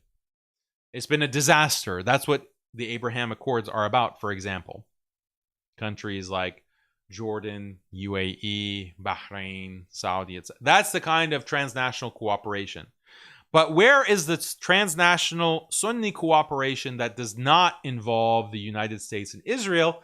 Potentially, Turkey is the hub of that. Turkey is the hub with Syria and hopefully more countries in the future. This is the start of a kind of pan-Islamic alliance in the region. That's what we need. And that's what I've been saying since November, when it was clear that Assad is being deposed.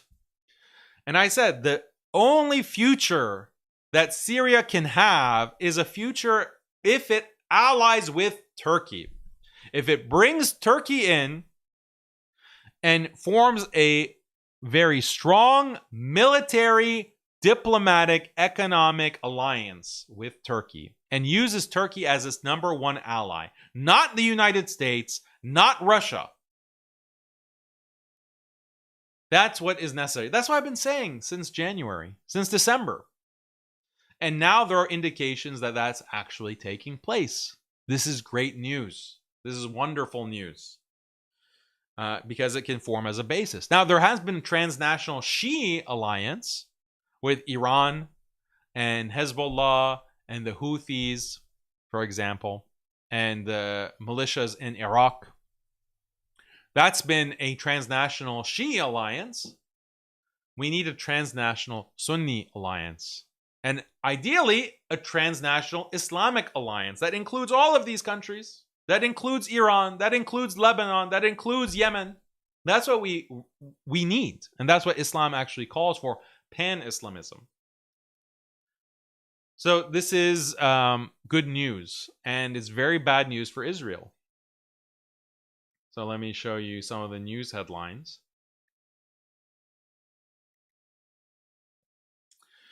Why is Israel attacking Syria? Regional tensions are rising due to Israel's attacks on Syria and its expanding occupation of Syrian land. So Israel is occupying southern Syria. They've expanded way past the Golan Heights, and they're moving towards southern Syria. Why is Israel doing this? Why does Israel want to capture and occupy southern Syria? Well, one of the reasons is that they want to have a clearer flight path, a safer flight path to strike Iran.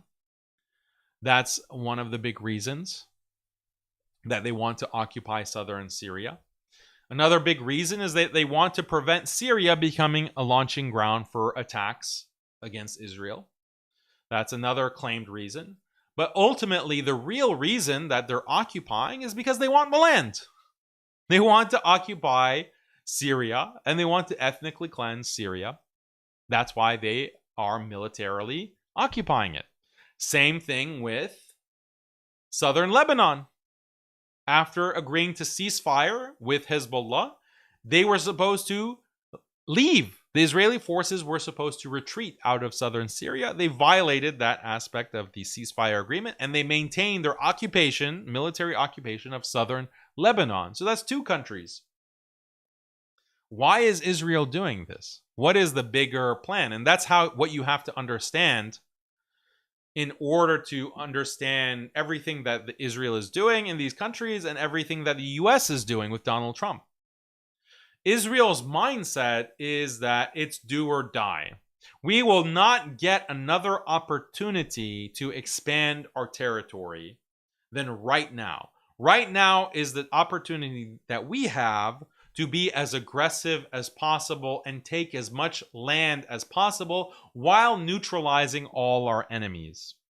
Our enemies are Hezbollah, is the Iranian regime, the Iranian government rather, and the Houthis. And prior, we had Bashar al-Assad. He was also a problem. So we want to eliminate or neutralize all of these parties. And it culminates with regime change in Iran. We want to take out Khamenei, and we want regime change in Iran. And the only opportunity that we have to do this is now. Why? Why is there a time limit on this? And I've explained this on previous shows. The time limit is they recognize that they can't do all of this that they want to do to expand, to secure greater Israel. They cannot do that without support from the United States. They cannot do that with the weapons and the diplomatic support and the economic support from the United States. And the United States is an empire in decline. All the signs are there that the US is no longer going to be the world superpower, or they're not going to have the resources to support Israel financially and militarily. Therefore, now is the opportunity before the US is out of the picture. We have to do the maximum that we can, and it's a ticking clock. The time is winding down. So let's move our military into southern Syria, into southern Lebanon. Let's normalize with Saudi Arabia. Let's normalize with all of these neighbors, and let's do regime change in Iran. And this is why everything is leading to strikes on Iran. And Trump we'll get into that aspect of it in a second, but there's imminent airstrikes that are going to take place against Iran. And the goal that Israel has, the stated goal that they have is we want to take out any kind of nuclear production facilities. We want to prevent Iran from getting nuclear weapons. That is the stated goal. But the real goal that Israel has is regime change, because it's not enough to take out the weapons. If you take out the weapons that Iran has produced, or you hit their infrastructure, Iran has an advanced economy. They will be able to rebuild. They'll be able to rebuild it. So if Iran is not a threat in this 5 years, they'll be a threat in the next 5 years or the next 10 years. So there needs to be a permanent solution, and that means regime change in Iran. That is really Israel's goal. They can't, openly say that, because the U.S. is not going to support a regime change operation and everything that entails publicly. So, this is the reason to strike Iran is because Iran is a hostile country that's threatened Israel, and they're developing nuclear weapons, and they have long-range ballistic hypersonic missiles. That's why we have to strike. That's what they're trying to sell to the American public. But this is a urgent matter. It has to be done soon. It has to be done in Trump's term. There's no guarantees after Trump leaves office who's the next president. Is there going to be any kind of similar level of support, a blank check for Israel to undertake these operations against so many different countries in the most aggressive, hostile way that violates international law, violates all kinds of treaties that these countries have, even with Egypt. Even with Egypt, Israel is making demands of Egypt to demilitarize the Sinai Peninsula. Egypt has been moving military forces increasingly into the Sinai Peninsula because they anticipate that Israel is going to force the Palestinians out of Gaza through the Philadelphia corridor into the Sinai Peninsula. Forced ethnic cleansing, and Egypt does not want that. Egypt does not want that, and it has refused to accept that. So they are building up military in the Sinai Peninsula, and Israel is saying, hey, not only move out your military, but demilitarize completely, like dismantle your infrastructure, your military infrastructure in the Sinai. This is beyond what Egypt has agreed to in the Camp David Accords or the agreements that they've had with Israel. But Israel is this bold that is dictating to all the neighboring countries exactly what they're going to do and how they're going to do it. And if you don't do it, we're going to militarily occupy or bomb you into submission. So that's the bigger picture, is Israel's unfettered, unhinged belligerence, warmongering to expand and neutralize. They view it as do or die. We're going to do this now because we won't get a chance in the future. And this is why Israel is the biggest threat to Muslims. Israel is the biggest threat, not because of what they have, not only because of what they've done in the past, but what they plan to do in the future. And this is why I don't understand these sectarians, these idiots that I've debated.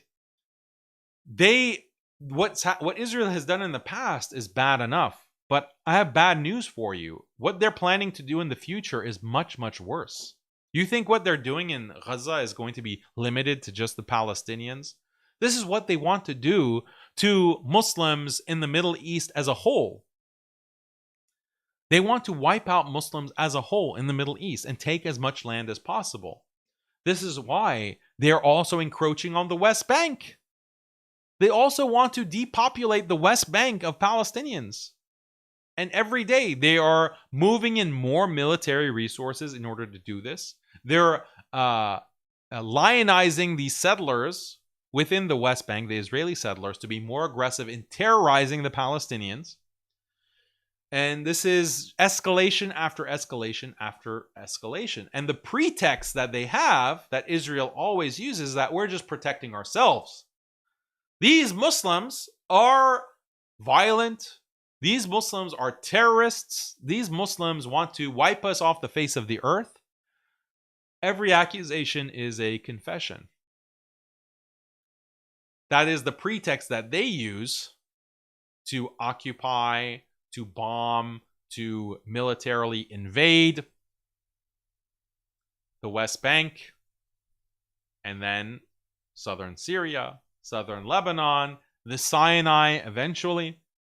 Because think about it. If the Palestinians are being transferred, forcefully transferred, i.e. ethnic cleansing, into the Sinai Peninsula in northeastern Egypt, you think that Israel is going to stop there? No, the Palestinians in the Sinai will pose a security risk to Israel. Therefore, Israel is justified in militarily occupying the Sinai. This is the excuse that they gave, or the pretext that they gave for occupying southern Lebanon, occupying southern Syria. We have to protect ourselves from these terroristic elements, these militias that crop up, these groups that crop up and attack our land, Israel. Therefore, that's why we're justified to militarily occupy. Jordan as well, when they transfer, their plan to transfer Palestinians in the West Bank into Jordan, well, we'll have to, these million Palestinians that are now in Jordan, we have to, freshly transferred, we have to monitor them, we have to control them to prevent terrorism. And that's how they occupy. They occupy militarily, then they terrorize the local population of Palestinians, and then the Palestinians are moved further, and then the settlers come in.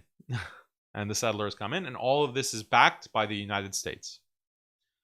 So this is the game. Like, this is what has happened in the West Bank. That's why the West Bank, you know, that famous map of showing how Israel has expanded. I'll just bring it up and show you what I'm talking about.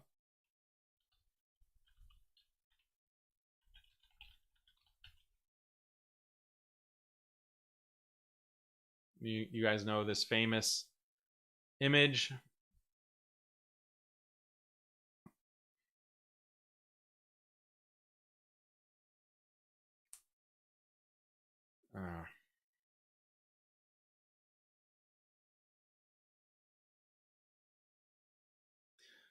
So how does this happen? Like, what is the actual step-by-step progression that happens with this?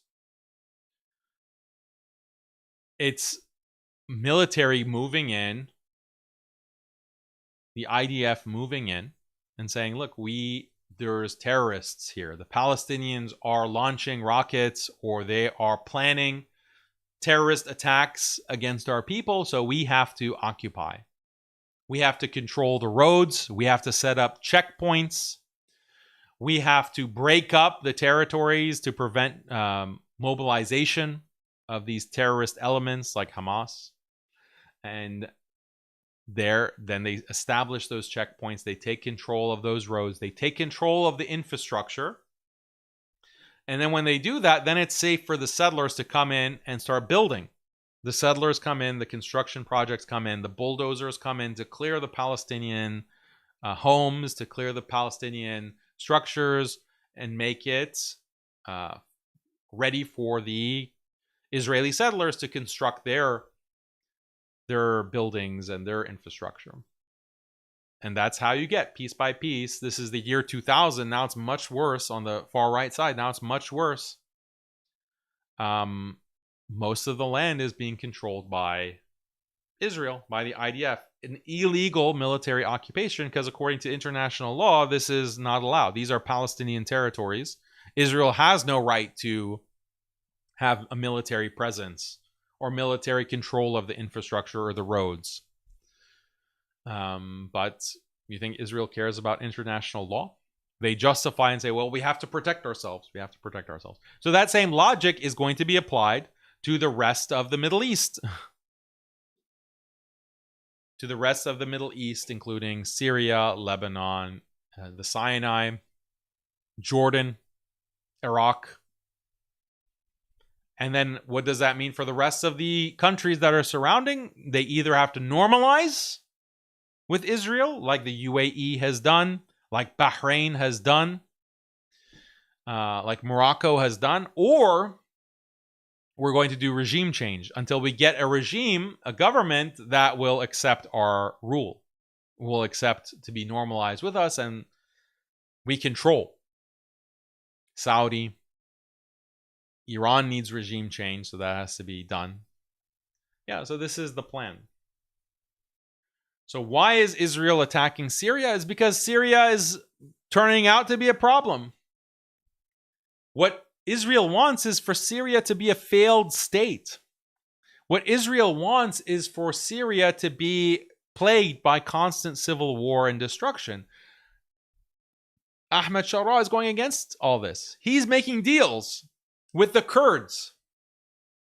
He's signing agreements with the Kurds. And this is a disaster for Israel.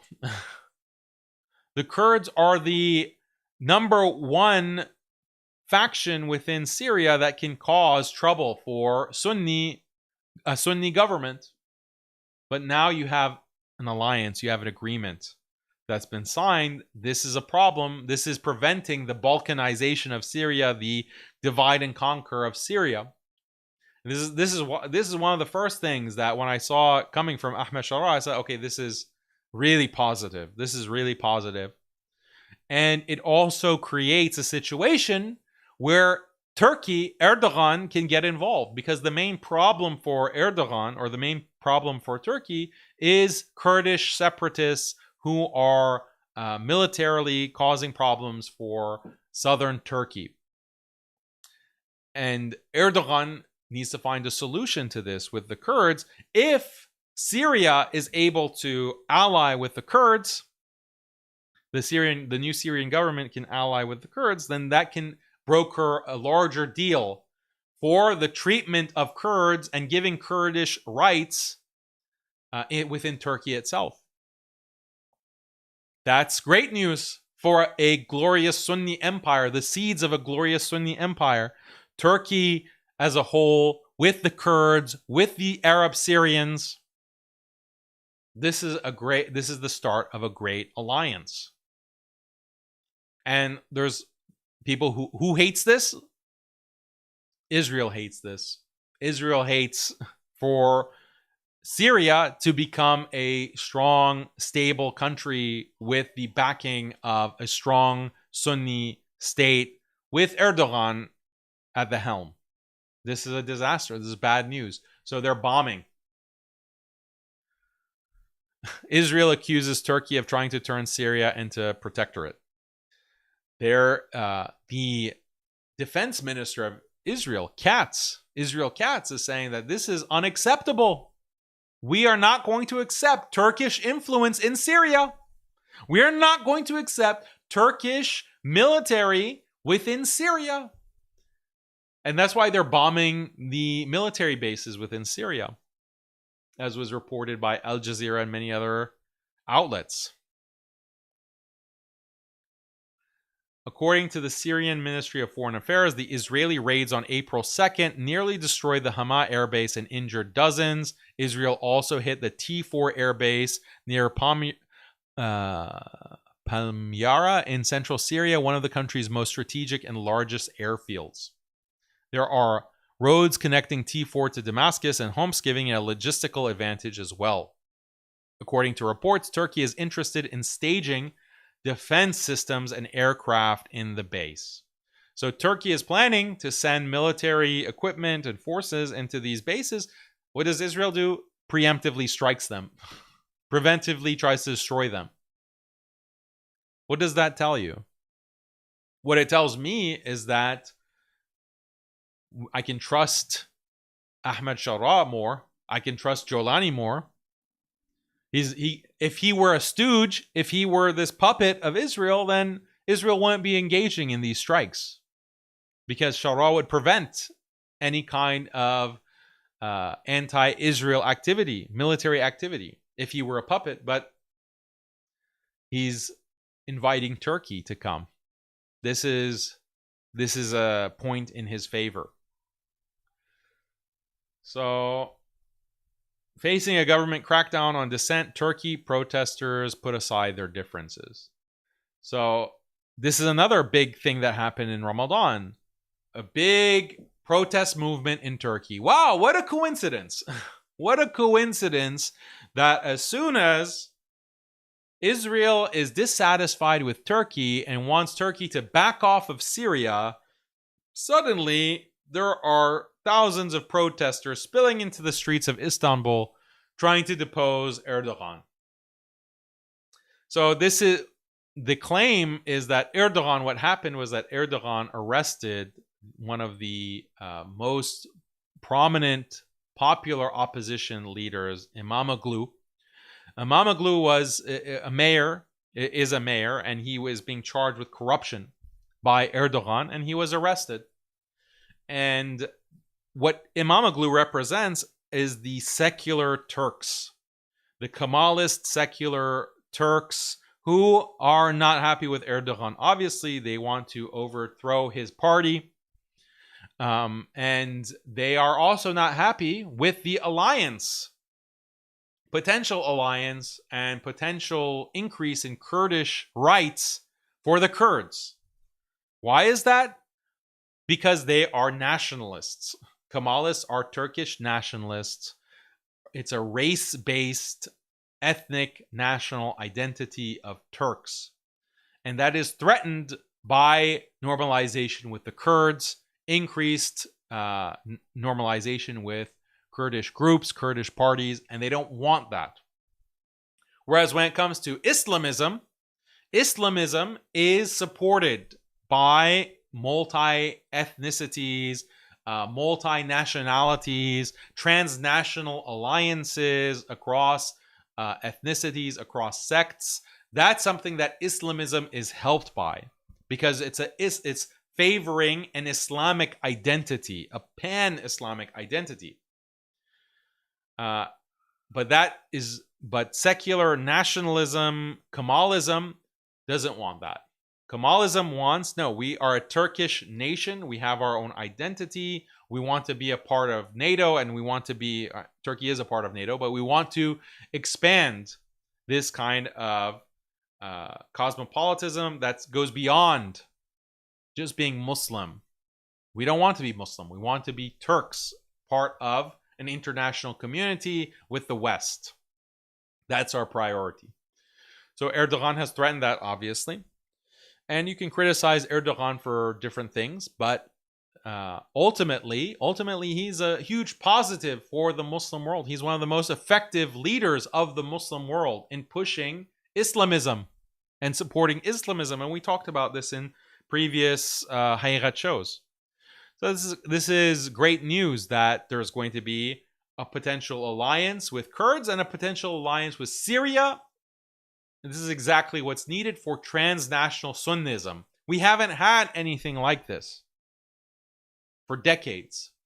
This is exactly what we need for the sake of the Palestinians, for the sake of the future of the Ummah. But Israel is agitating. Israel is feeding into these protests against Erdogan. And you had the IDF even opening up a page, brand new Twitter page for Turkish translation back in January, back earlier in the year. Why all of a sudden does the IDF want to start tweeting in Turkish, I wonder? They established a Turkish page. And you had different Israeli officials speaking against Erdogan, saying Erdogan is really making some bad moves. Erdogan really needs to go.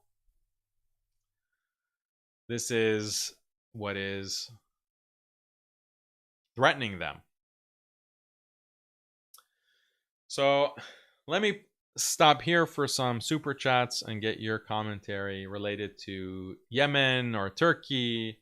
And then we'll talk finally in the last portion of the show about Iran and what is being planned for Iran.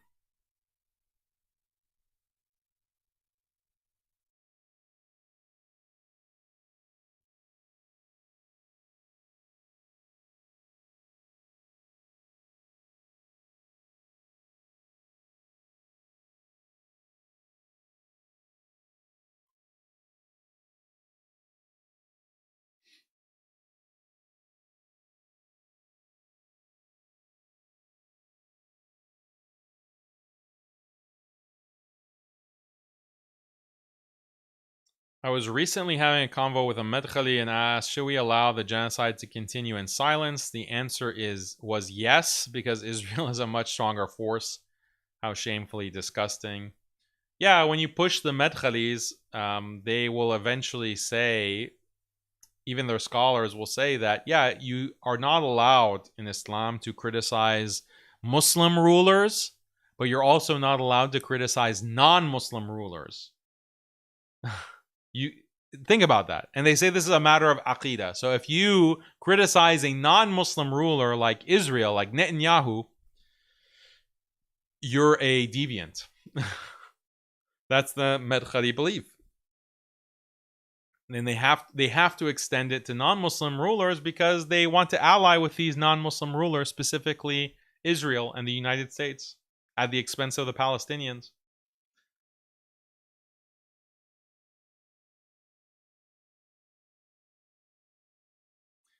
SYA, Jazakallah khair for your generous super chat. Really appreciate it.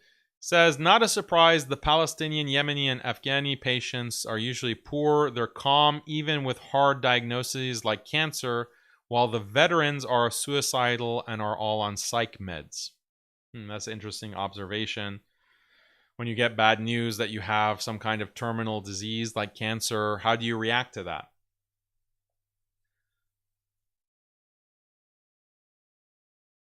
Did everyone see Trump holding a chair for Netanyahu, definitely being blackmailed to be so rich yet so enslaved? The Muslims coming to Fajr every day are the free ones. Yeah, they're the ones who are rich, the ones who have the akhirah in their hearts. Great comment. Pronto Creative, really appreciate. Very generous super chat. Thank you so much. Just wanted to commend you for the work you're doing along with all the risks you're taking. Really appreciate that. Super generous super chat. It's very kind of you, brother or sister from Pronto Creative. Okay, any other comments before we move on?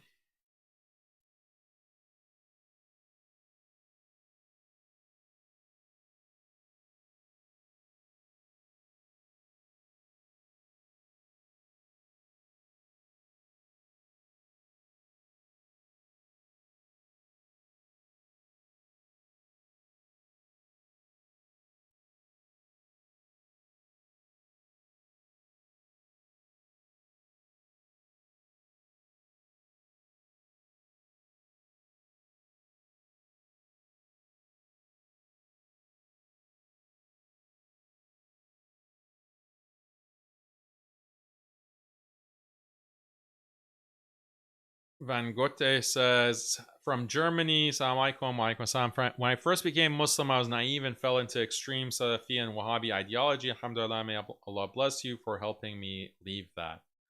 Alhamdulillah, I'm glad to hear it, brother. May Allah bless you and protect you in Germany.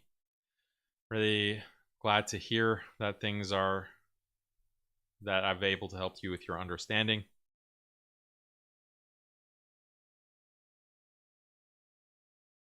By the way, did you guys see the Mufti Menk tweet or the Mufti Menk controversy? Let me bring that up. I think that's worth commenting on.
Okay. So this is the tweet. It's shocking. It's caused huge controversy. So Mufti Menk, I never thought human beings in this day and age would actively unalive entire communities in the most barbaric way.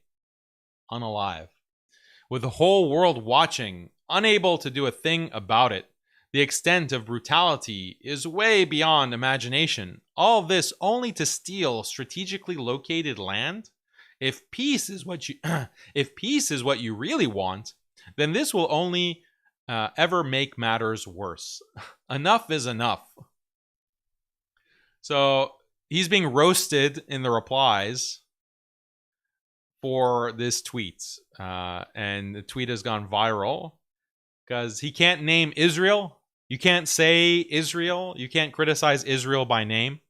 And if you search tweets by Mufti Menk, he's literally never said the word Israel, as far as people can tell, in any of his tweets. He has how many million followers? Like 10.8 million followers. And he has how many tweets? Probably thousands and thousands of tweets.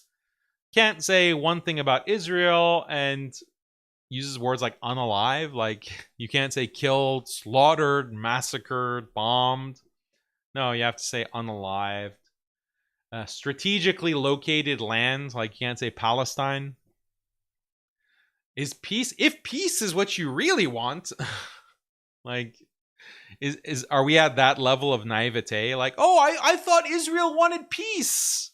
I thought Israel wanted peace, but they're unaliving people for strategically located land. That's not very peaceful now, is it? So these are the kinds of compassionate imams that are consumed by millions of Muslims. What do you think this produces? And you think it's like a coincidence that he doesn't mention Israel? Like, this was the controversy from 2 years ago. If you look, we produced a video, reaction to Mufti Menk's explanation of Israel normalization iftar. He had iftar in Ramadan a couple of years ago with one of these diplomats is a rabbi from Israel in the UAE.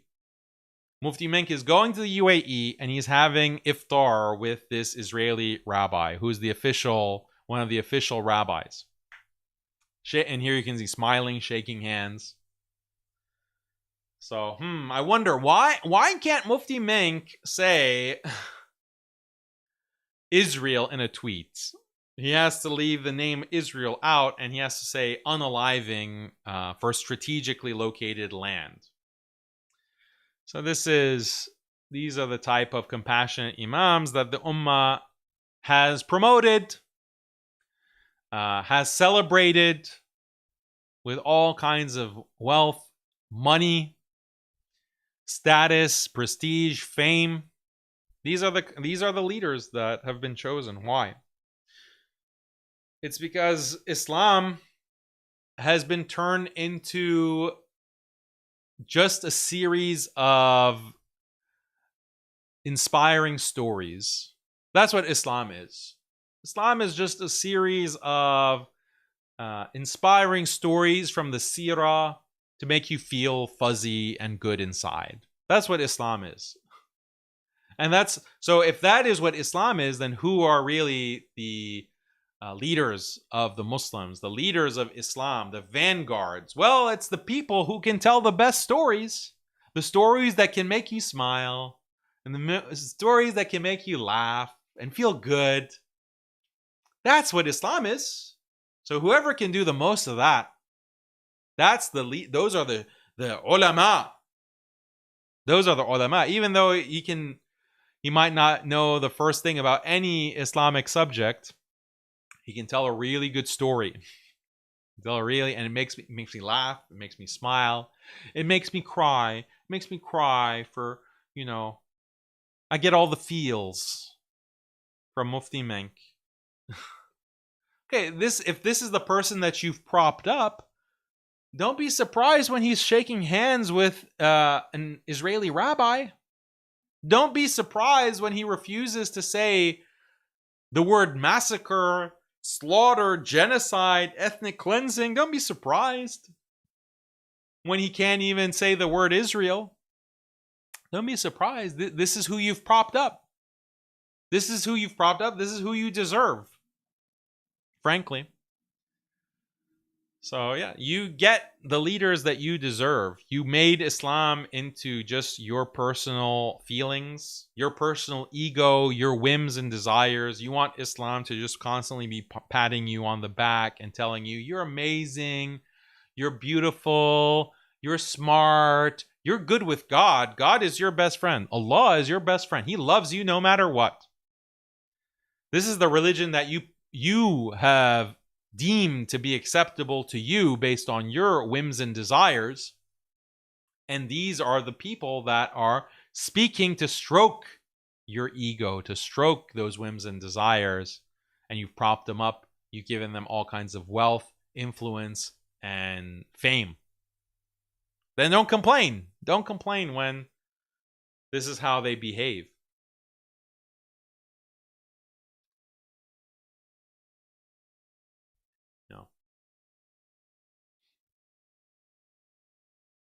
Yeah, do you think that there can be some accountability if you are given a platform and you're given this kind of support by the Muslim community monetarily, financially, that there's a requirement, like there's a agreement that you have to abide by as the beneficiary of that fame and that wealth, that when the ummah needs it, when the ummah needs an advocate, when the ummah needs someone to speak harsh truths, politically incorrect truths, that you have to step up and you have to be willing to bear the brunt of the backlash, the political backlash that you'll face. Like, shouldn't that be understood? Shouldn't that be the agreement?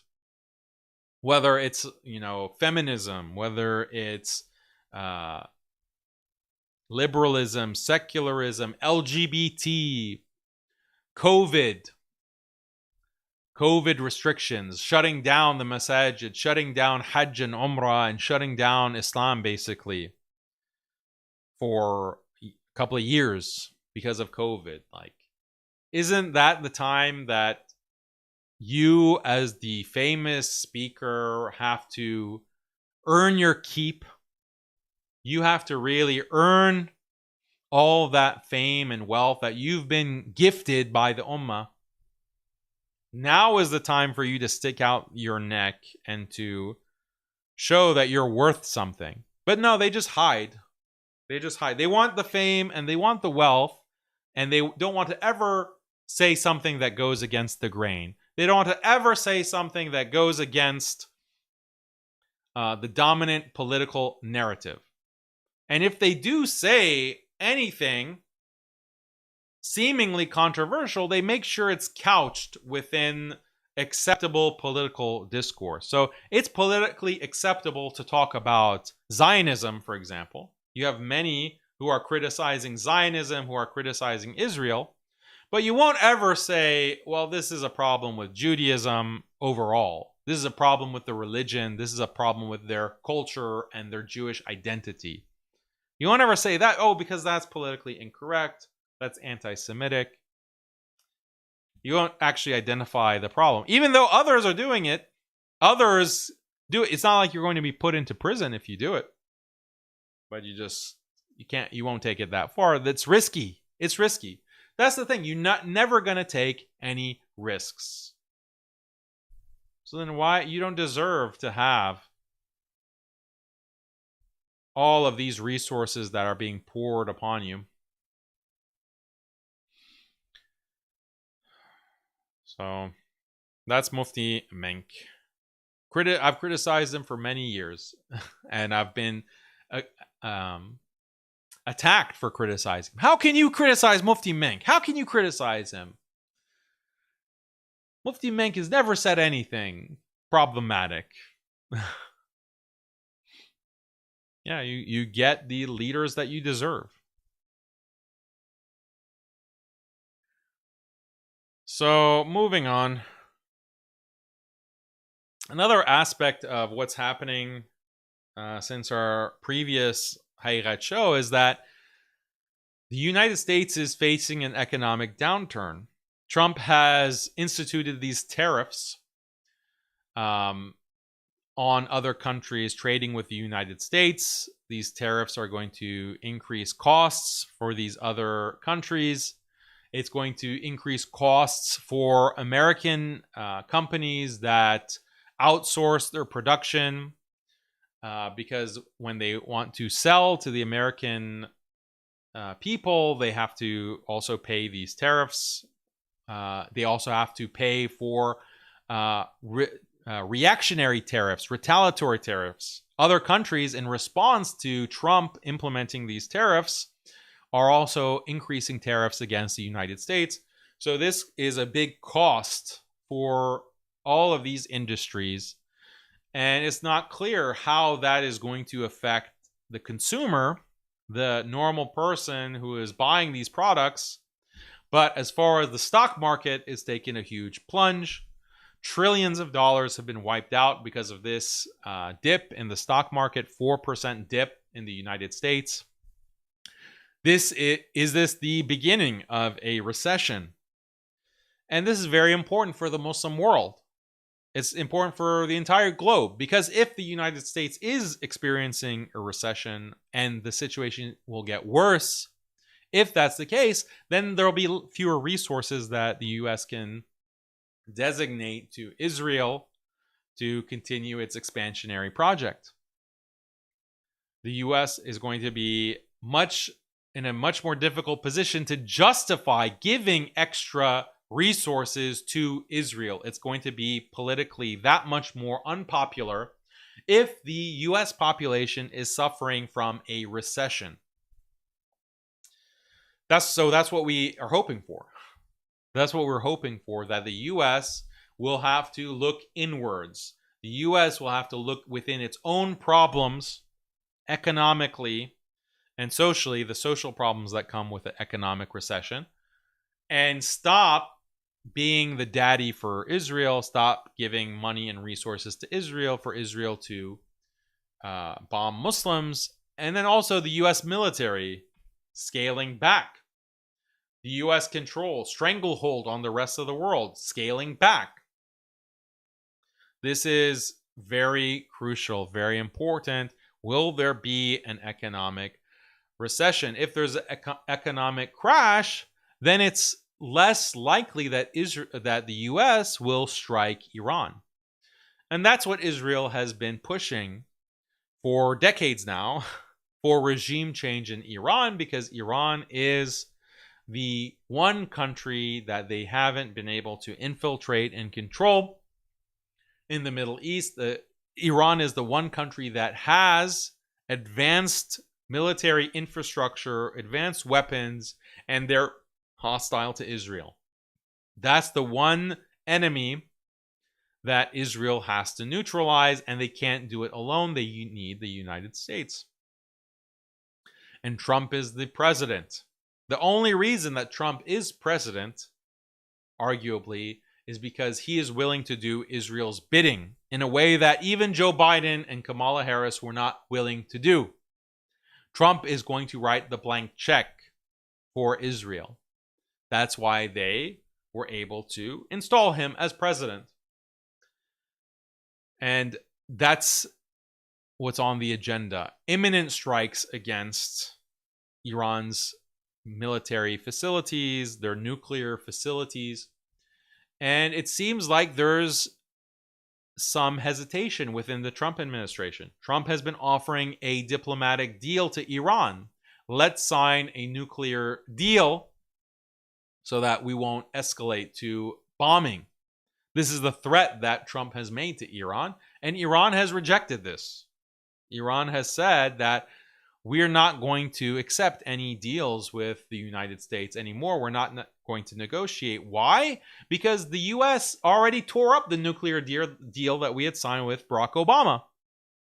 Barack Obama had Iran diplomatically agree to a nuclear deal to limit their production of nuclear nuclear weapons grade uranium, to limit that and to open up their nuclear facilities to inspection. And in return for that, the US lifted many of the sanctions against Iran. That was the deal. And then as soon as Donald Trump took office, he ripped up that deal. So Iran is saying that, well, there's no guarantees. If we sign a deal with Donald Trump tomorrow, or the next administration is going to rip up that deal. So this is a waste of our time. We're not going to agree to this. And so a deal is very unlikely, because the only kind of deal that Trump is going to make is for Iran to halt nuclear production and for Iran to destroy or limit their ballistic missile production, their hypersonic missiles. And Iran is not going to do that.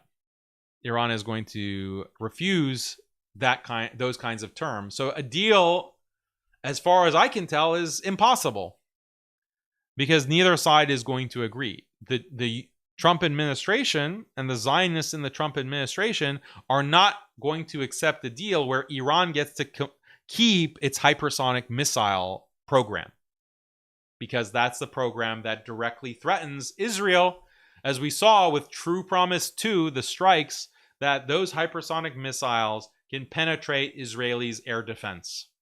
So this becomes a threat to all of Israel. Iran's missiles can reach Israel. So they are not going to agree to any deal that doesn't include dismantling the hypersonic missile program. And of course, Iran is not going to accept it. It would be completely idiotic. It would be suicide for Iran to agree to disarm either its nuclear program or its hypersonic missile program. Every country that did this in the past has been destroyed. Every country, every single one. Just look at a country like Libya. What happened to Libya? Libya did the same exact thing. Iraq, Libya, they agreed to limit their weapons program or to even dismantle certain aspects of their weapon program. What happened to those leaders? What happened to that country? Iran will face a similar fate.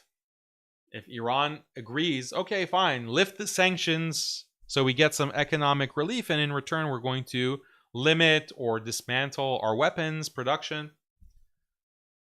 that's going to be the recipe for disaster like we've seen in other countries. So, and the thing is that the majority, like this is what Iran, or this is what Netanyahu is saying, Iran deal must entail blowing up and dismantling nuclear sites. That's what Netanyahu, who just was in Washington, D.C., meeting with Donald Trump, is saying. There can be no deal, essentially. There can be no deal with Iran. The U.S. has to militarily strike Iran. But it seems like there are factions within the Trump administration, maybe even Trump himself, that doesn't want to go down this path of military strikes against Iran. They prefer to have a deal, but the deal is impossible, especially the way that Israel is demanding that Iran has to completely disarm. And Iran is not going to do that. So the majority of Iranians, this is what in the past has been reported. This is from 2020. Majority of Iranians oppose development of nuclear weapons. Now, who knows if this is an accurate public survey of the Iranian population in 2020.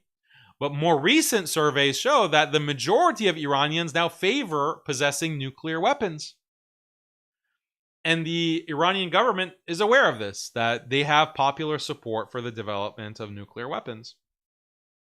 So it'd be completely insane and suicidal for Iran to abandon plans for developing nuclear weapons, let alone to blow up their nuclear laboratories and their production facilities, their uranium enrichment facilities, the centrifuges that they have.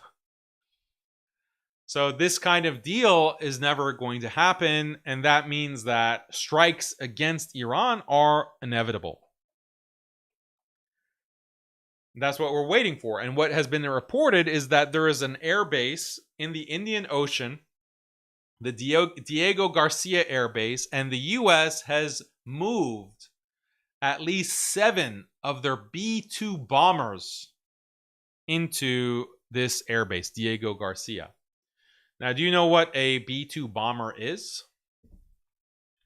The B-2 bomber is the most advanced military aircraft that the United States has, that we know of. Let me show you a picture of the B-2 bomber. It's quite an impressive piece of technology. This is the B-2 bomber. And what makes it so advanced is that it can evade air defense systems. Normal fighter jets can be shot down with medium to advanced air defense systems. So the 5th generation, or now the 6th generation of fighter jets, can avoid the medium range air defense systems, the medium tier air defense systems. But now there are more advanced air defense systems, and if you want to really be able to avoid even the most advanced air defense systems, you need the B-2 bomber. Its shape is what allows for evasion of radar detection and the material that it's actually made out of. The shape of the B-2 bomber, the material it's made out of, the exhaust, you can see that the exhaust engine, the engine exhausts are above the fuselage of the aircraft. This prevents detection from infrared systems. So that is the B-2 bomber. And the other distinction that the B-2 bomber has is that it can carry nuclear payload, tactical nukes. Other aircraft don't have that capability. At least not any kind of aircraft that can also evade air defense systems. So the B-2 bomber, 7 of them have been deployed and gathered at the Diego Garcia Air Base in the Indian Ocean. Also, the United States has deployed more air defense, THAAD air defense systems in Israel itself, and additional air defense systems at its bases in the Middle East, in the Gulf, and Iraq, and in Iraq. So all of this indicates that the U.S. is getting ready for a strike. And not just any kind of strike, a potential nuclear strike. Now, people, when they imagine a nuclear strike, they think of a huge mushroom cloud destroying population centers like Hiroshima or Nagasaki. But more likely, the nuclear strike that we're talking about is a tactical nuclear strike, a bunker buster style nuclear strike that can penetrate the mountains of Iran, under which these weapons facilities, weapons bases, enrichment facilities are located, the nuclear facilities. Iran obviously has buried its most sensitive, valuable military assets deep within the mountains, like the Elborz Mountains.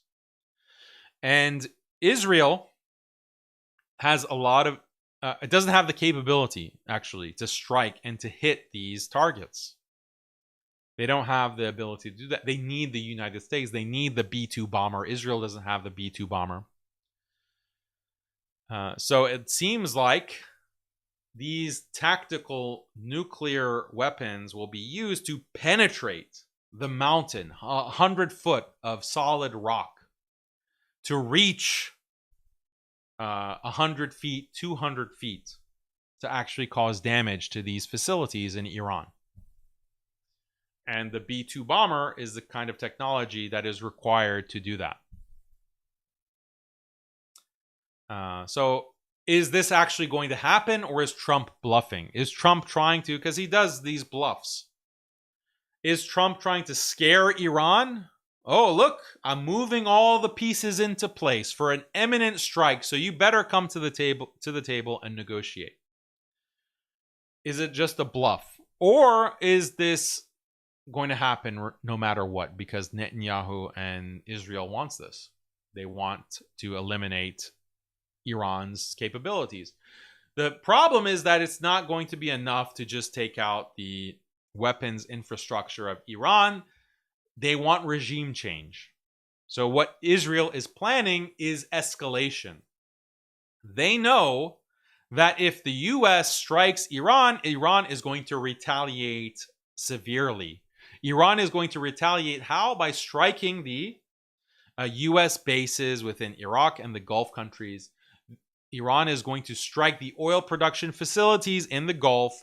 Iran is going to close off the Strait of Hormuz and the Persian Gulf to prevent oil tankers from leaving from the Gulf to go to the rest of the world. This will have a huge impact on the energy trade, the oil trade, the entire supply chain for energy of the entire globe.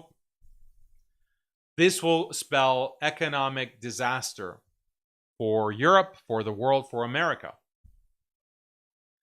And obviously the allies of the US and Israel in the Gulf, they don't want this. They don't want their country's oil production to be brought to a halt because of Iran's retaliation. And this is what Iran has threatened, by the way. It's not even ambiguous. They're going to, if the US strikes or Israel strikes Iran, mainland Iran, then those facilities within the Gulf are going to be the first to get hit. And we know Iran has the capabilities, the missile systems, hypersonic missiles, to evade any kind of air defense that those Gulf countries might have, or even that Israel itself with its Iron Dome has. So this is, Israel knows that Iran is going to retaliate in a severe fashion, and Donald Trump is not going to allow that to slide. Donald Trump is going to escalate further. He is going to expand the attacks against Iran, and it is going to cause an economic crisis for Iran. It is going to cause popular unrest within Iran, and that is what will spur regime change. And if the Iranian government is reeling from this military attack, especially if it's coupled with precision strikes against some of the Iranian government's top military officials and government officials, they're going to be in a state of chaos. Combine that with a popular uprising that Israel could generate using its operatives in Iran, in the same way that they had operatives in Turkey, stoking the flames of unrest, popular unrest against Erdogan just last month. The same can happen in Iran. Create a color revolution, and then you have Iranian regime change. You topple the government. That is Israel's game plan. That is their goal, and the first piece of it is having the U.S. Strike in such a way that they cripple Iran's ability to hit Israel. That's the main thing that they are worried about. They don't care so much about these allies within the Gulf getting decimated, whatever. You got to break a few eggs to make an omelet. But what they really care about is Tel Aviv not getting hit by these hypersonic missiles. Iran, even if they don't have an actual nuclear weapon, they can still load up these warheads of these hypersonic missiles with nuclear payload. This would essentially be a dirty bomb. And the United States used dirty bombs against Iraq. They used dirty bombs against Fallujah, where they're using conventional munitions, but lacing them with nuclear waste. Highly radioactive nuclear waste on Fallujah in Iraq. And the result of that is that you have a population that their water supply is now irradiated. Their infrastructure is irradiated. This causes massive humanitarian damage, birth defects, radiation poisoning. It's not technically a nuclear strike, but it's using radioactive material. They call this a dirty bomb. Iran could use dirty bombs against Israel. This is what they're worried about. Iran has nuclear materials, radioactive materials that can be used or reappropriated for this purpose. This is what they're worried about. Iran so far has been very measured in trying not to escalate too fast. Why? Because they know that they're in a very sensitive situation. They know that they're in a very sensitive position, and getting toppled because of these forces operating militarily and domestically against them could cause a situation where they're toppled. They lose control of the country. It's a sensitive situation. You have to proceed gradually, step by step. And Iran's government is not united either, because you have a more liberal faction represented by the current president, Mahmoud Pezeshkian, who is in favor of making deals with the United States. So you have this kind of liberal faction within Iran and within the political apparatus of Iran that are opposed to the hardline, more belligerent faction represented by the supreme leader, Khamenei. So this causes a kind of rift. But now the liberals, represented by Pezeshkian, who was voted in after Raisi, the previous president, was mysteriously died in the helicopter crash. Pezeshkian is now outnumbered because popular support is in favor of belligerence. Like, we need to defend ourselves against the United States, against Israel, who are trying to destroy our country. You have a lot of Iranians now who have been increasingly moving towards the right politically and being in favor of an aggressive posture towards the United States and Israel. And even Pezeshkian has made, as president, has made some concessions and moved away from his previous position of, we should only engage in diplomacy, not militarily. So that is an update on the politics with Iran. Yeah, there's risks, obviously. There's risks with Iran developing a nuclear weapon, but the risks of not developing a nuclear weapon are far greater. The risks are far greater, and the potential consequences are far worse than any potential consequences from developing a nuclear weapon. So, and that's what the majority of Iranians want. And you have academics like John Mearsheimer, University of Chicago academic, who's saying the Middle East, the solution for a stable Middle East is for Iran to acquire a nuclear weapon. That will actually stabilize the Middle East. The situation that we have now is that the only nuclear power in the Middle East is Israel. And that allows Israel to be as belligerent as it wants, to violate international law as much as it wants, to just operate in an unchecked fashion. This is why Israel is out of control. Israel needs to be leashed. And the only way to leash Israel is by force. Israel only understands force. So a nuclear-armed Iran is a stabilizing force because it provides that counterbalance to Israel. And Israel doesn't want that. Israel doesn't want, they want to be the hegemon. They want to be the uncontested power within the Middle East so that they can dominate the Middle East and ultimately become a superpower themselves. That is the ultimate plan that Israel has. And Iran is what is standing in the way. Iran's nuclear program is what's standing in the way. Yeah, so it would be insane. It would be absolutely crazy if Iran stopped pursuing nuclear weapons, not only for defense of itself, but for defense of the entire region. And John Mearsheimer said it on a podcast or multiple podcasts. That's his position, because it's so obvious and commonsensical. Okay, guys, so that's what I want to present to you today on the political situation. There's still a lot that we can discuss, but we're approaching 3 hours, and I don't want to make the show too long. Let's just end with your super chats. Any comments that you have, you can read them, inshallah, as long as they're relevant. Let's see.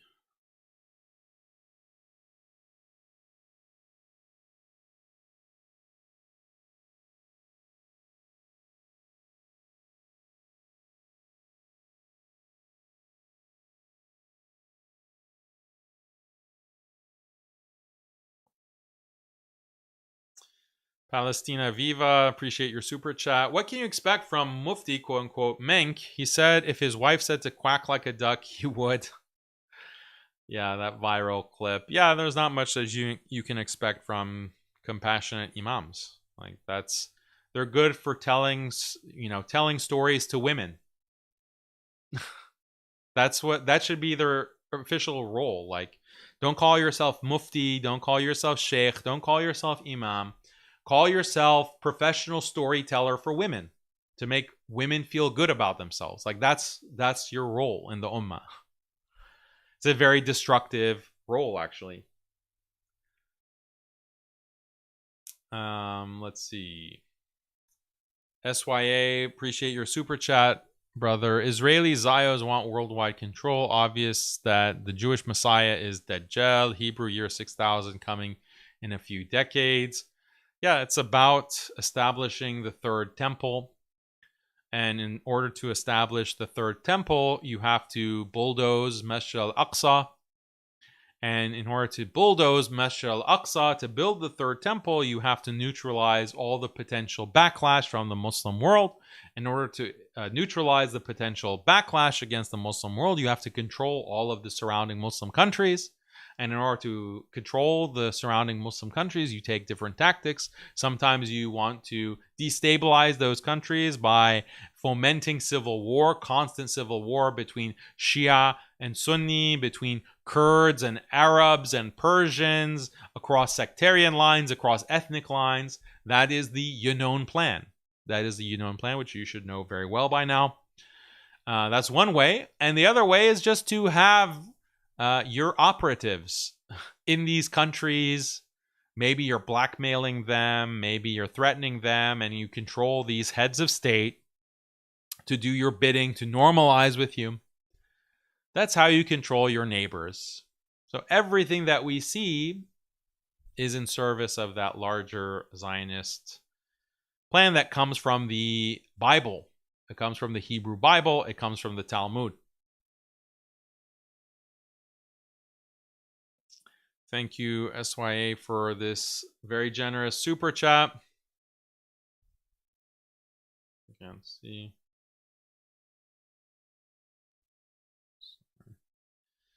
Whoever among you abandons their faith, Allah will replace them with others who love Him and are loved by Him. They will be humble with the believers, but firm towards the disbelievers, struggling in the way of Allah, fearing no blame from anyone. Yeah, Allah will replace. This is something that we should be concerned about as Muslims. Have we abandoned our faith? Don't feel secure in your faith that you're a Muslim today, you'll be a Muslim tomorrow. Those who don't realize the pain and don't feel the pain of the Palestinians that they're experiencing right now because of this genocide, how can you call yourself a Muslim? You don't feel the pain. You don't feel the horror of your brothers and sisters. So if you don't feel that, you don't have the faith, you don't have that iman, then Allah will replace you. Allah will replace any of us who are not upholding His deen and are not firm on the deen. Thank you, brother, for your super chat. When is Genius of Islam 4 coming out? Just had a meeting about Genius of Islam episode 4 today, actually. Yeah, trying to make sure, again, that it's at the highest level of quality. That's the goal. And as Muslims, we should really demand high quality.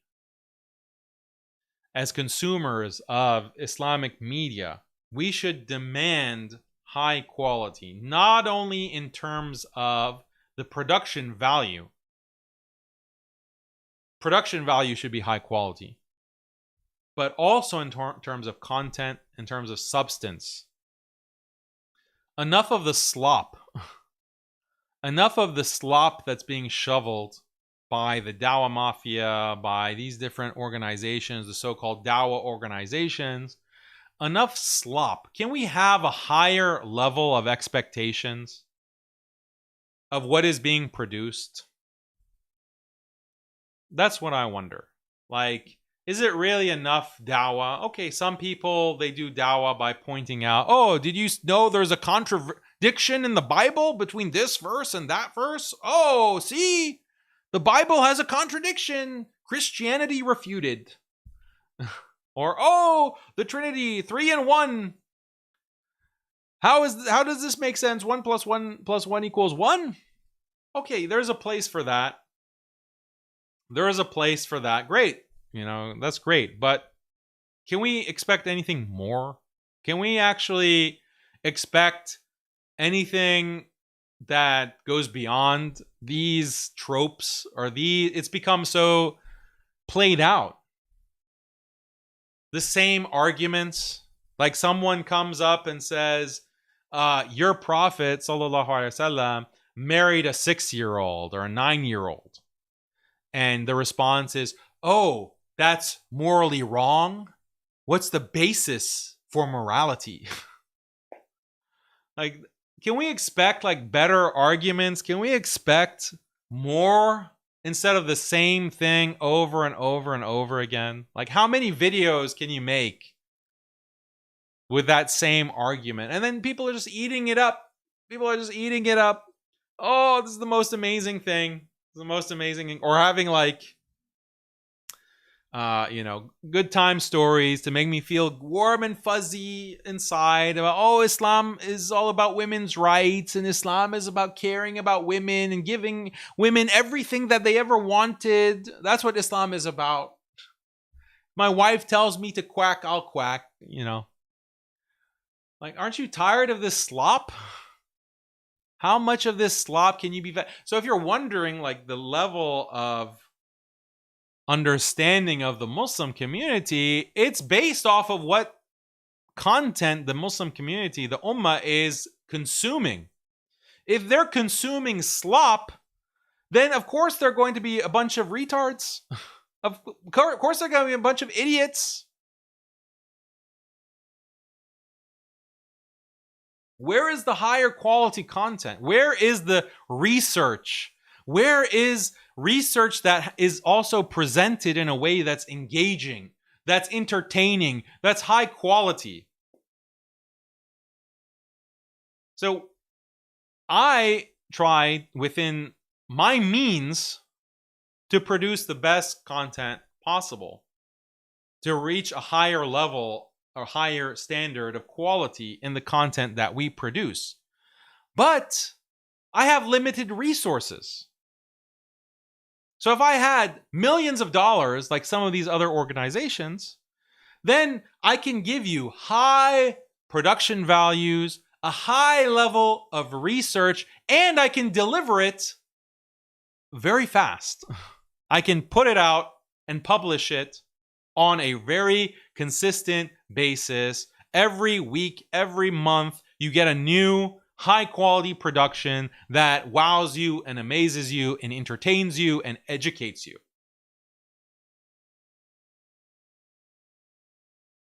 But I don't have millions of dollars. So I have to compromise on something. Okay? It's like pick two. There are 3 things, you can only pick 2. You can have high production values, having really quality graphics, professional video recording, professional sound, professional equipment to produce all of that.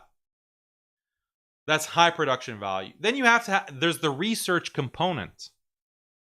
Doing research takes time, and it's not a one-man job. I have a research team. You see, MuslimSkeptic, there are different authors that are doing research. We have a research and writing team. They get paid. That's another cost. And doing research, especially if you want to do research that is actually impactful, that is not just regurgitating the same slop, that requires a lot of resources. And that's one thing that MuslimSkeptic has that other organizations, honestly, they don't have it. They don't have it where you're publishing things that's challenging modern academia. Modern academia is not even at that level. And what's the proof of this? Look at the debate that I had with a Harvard PhD academic.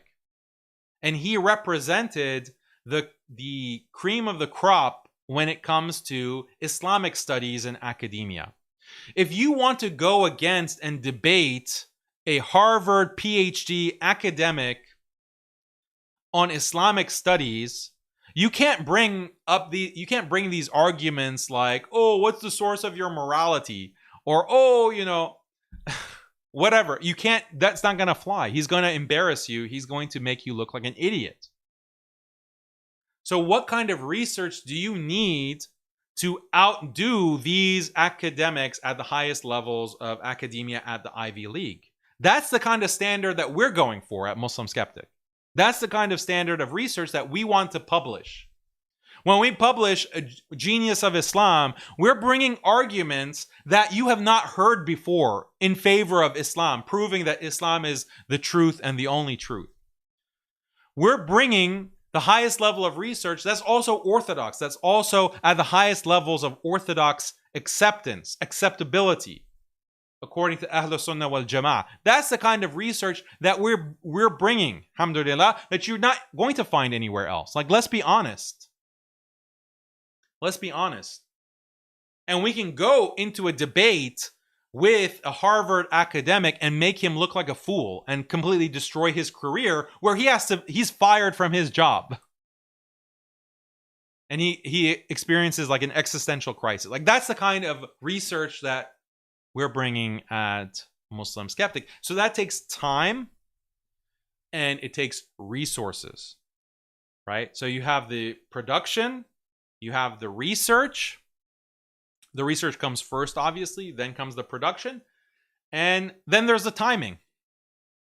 How can you get all of this done, the research and the production, in a timely fashion? So pick two things. I'm not going to compromise on the research.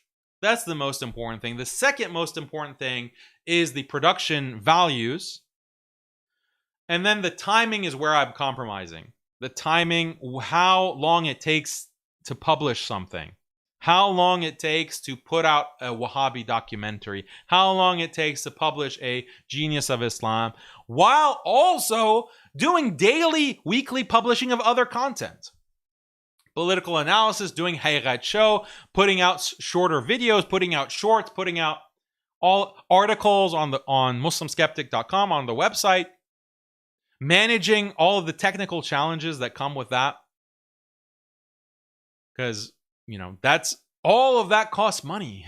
All of that costs money. Or I have to do it myself. If I do it myself, I have a limited number of hours in a day. I have a limited number of waking hours in a day that I can dedicate not only to doing research, recording videos, putting on Haqiqatjou, writing, doing tech support. I literally have to do tech support.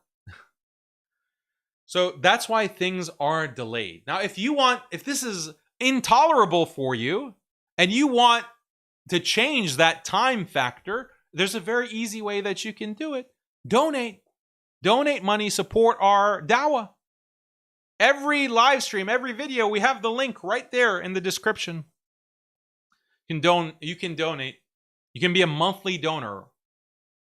Every month, put in $10. Why can't you support in that way? If we had enough people doing that, $5 a month, $10 a month, that would go a very long way. And we have supporters, alhamdulillah. We have many people who are supporting us, who are patrons, And the production that we have today and the research that we have today, alhamdulillah, is due to their generous support. So if you want faster turnaround time, you can tangibly contribute to that.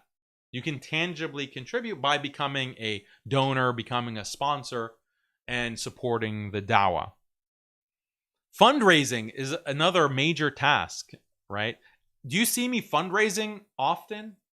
In this Ramadan, did I do much fundraising at all? I sent out like a message on my Telegram group. That's the extent of the fundraising that I did. Why? Well, fundraising takes a lot of time.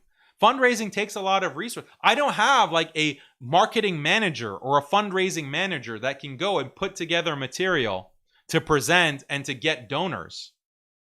Doing that takes time and resources. We don't dedicate much to that because we're so locked in on the research.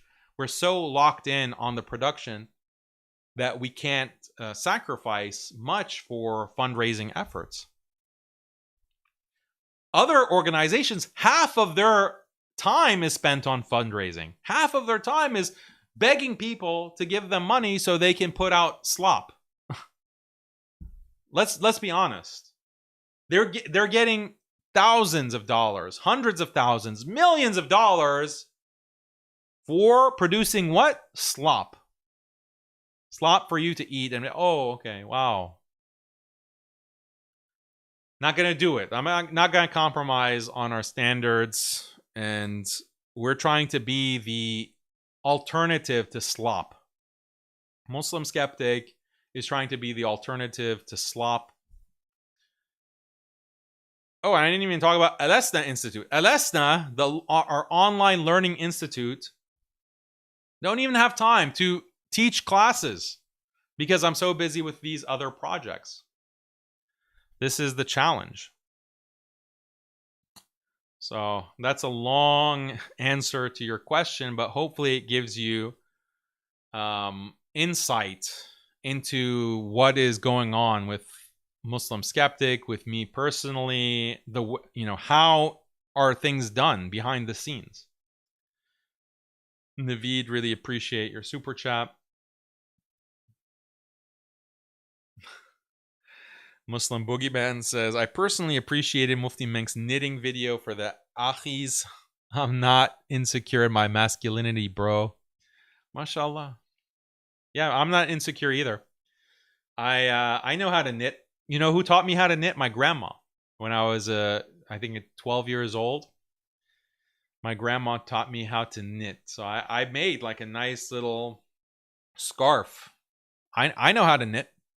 I'm not insecure in my masculinity. I also know how to cook. Arguably, maybe Khalid will protest this, but arguably I'm a better cook than my own wife. But I don't cook. I choose not to cook. Like if there's something special, maybe I'll cook. Maybe I'll do a barbecue. But she's the one who cooks day to day. But my opinion, I'm the better cook. Like I'm just more proficient, let's just say. It comes down to attention to detail, really. Because if you pay attention to detail, I do that when I cook. Khalid, there's room for improvement. Let's put it that way. She cooks great food, by the way. She's a good cook in her own right, but not at my level. Let's just say that. I'm perfectly secure in talking about being able to cook, being able to knit. But the problem with Mufti Menk is what he said about a man's authority. He said that if his wife tells him to quack, he quacks. That means you're teaching Muslims that women are the boss and men are the servants of women. That's the problem. And I know most Muslim Boogeyman knows that. He's just being sarcastic, but it's a good comment. Okay. Love. I understand, brother. Muad, thank you.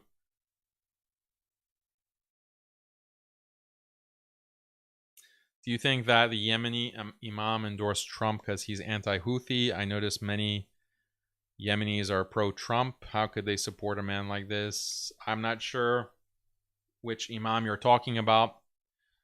Maybe that's the case. I don't know.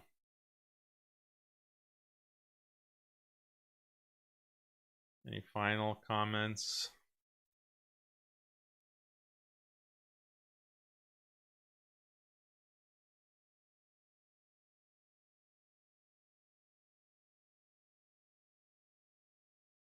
Dr.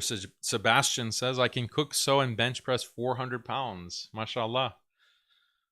It's great.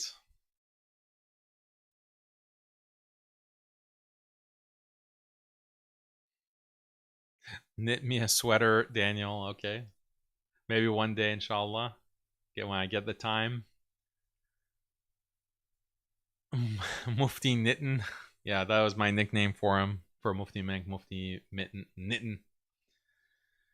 Ramsey says, your website is down. Love the work you do, brother. Is it down? I don't think it is, but yeah, we need tech support. We need like a dedicated web dev. It's not down for me, so I don't know what's the issue.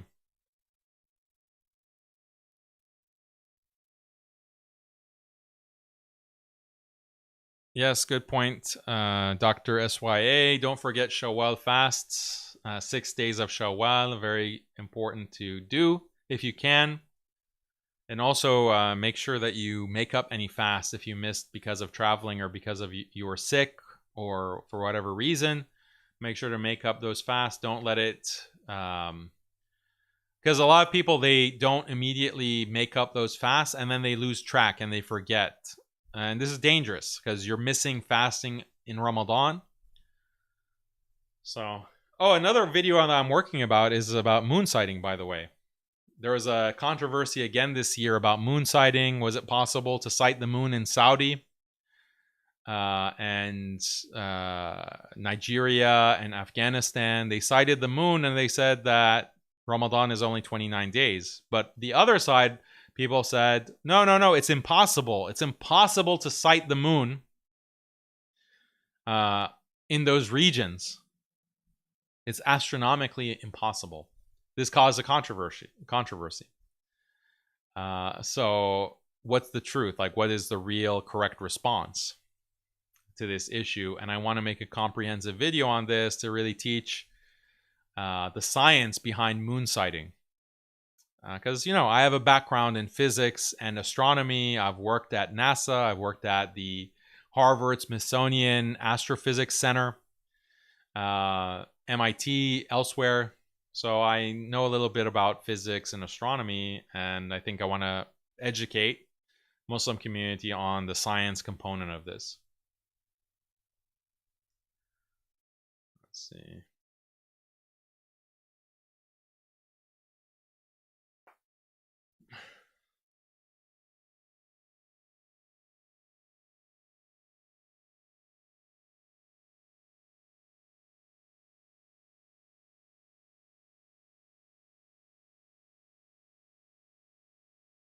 Sheikh Othman already made a good video about it, criticizing Saudi.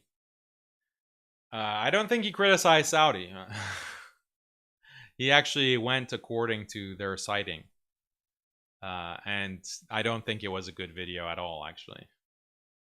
So...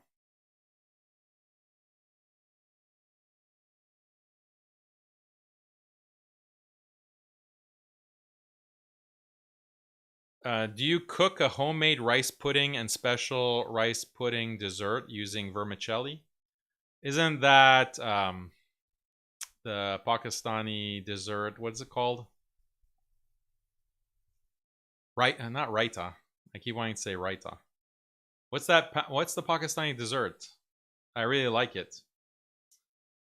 I mean, rice pudding is something that is universal across many cultures. I know how to make it. It's important to use the right kind of spices when you're cooking it. Not kulfi. Here, let me see. What is this dessert?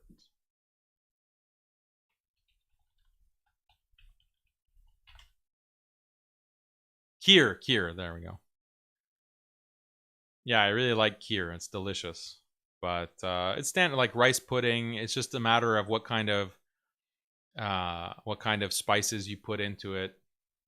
and the amount of cooking that you do for the rice to make it softer or more hard for texture purposes.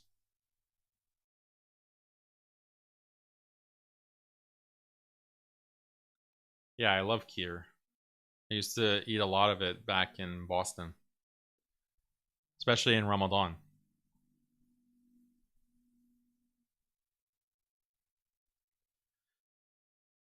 Can we get debates?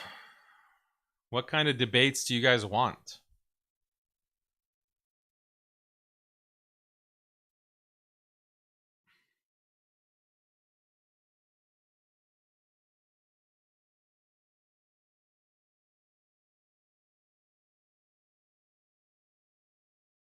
Yeah, faluda. Faluda is eaten in Pakistan, also Iran. In Farsi, it's called faluda or paluda with a pe, or faluda. It's really delicious. It's made with vermicelli, this kind of noodle, thin noodle, frozen dessert. You can have it with ablimu. Ablimu is lime juice or lemon juice. It's very tasty.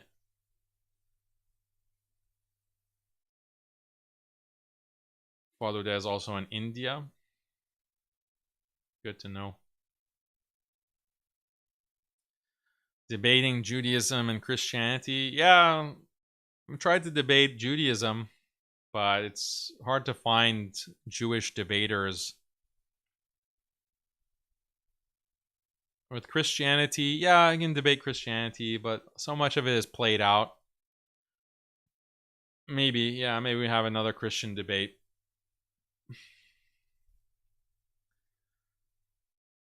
Debate with loser ex-Muslims. Same thing, it's like played out.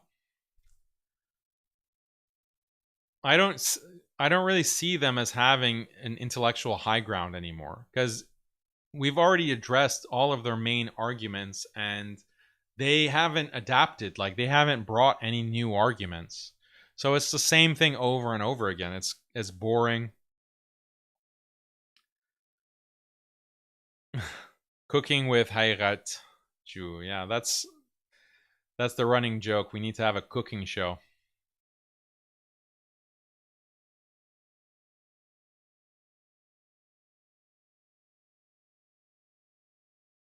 We want a conversation between you and Mufti Yasser.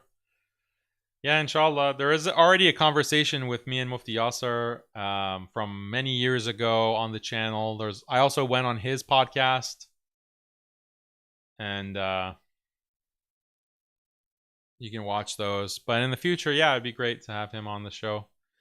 Sorry, I meant donation link. The donation link is not working. That's bad. There's two links, right? There's you mean the link in the description is not working? You can go directly to the site. You can go directly to MuslimSkeptic.com, and hopefully that works. I'll check everything. Inshallah. But there's you can donate through PayPal, you can donate through credit card or debit card. Okay, guys. Really appreciate everyone's super chats. Appreciate everyone who watched the show. Glad that we had a show again. Preparing a lot of video content. The documentary, look out for that, inshallah. There will be more announcements about it. Genius of Islam. Hopefully coming out in the coming months. But yeah, support our channel.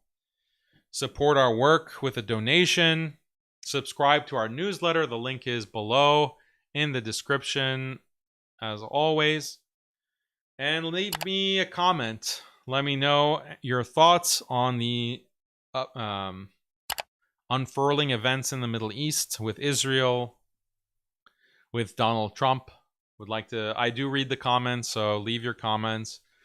And any ideas, anything that you want me to cover on future Haqiqat shows, I'll read those comments as well, inshallah. Don't forget to subscribe. And that's it for our show today. Inshallah, I will see you on the next one. I'll have another beneficial show, inshallah, for you. Until then, assalamu alaikum wa rahmatullahi wa barakatuh.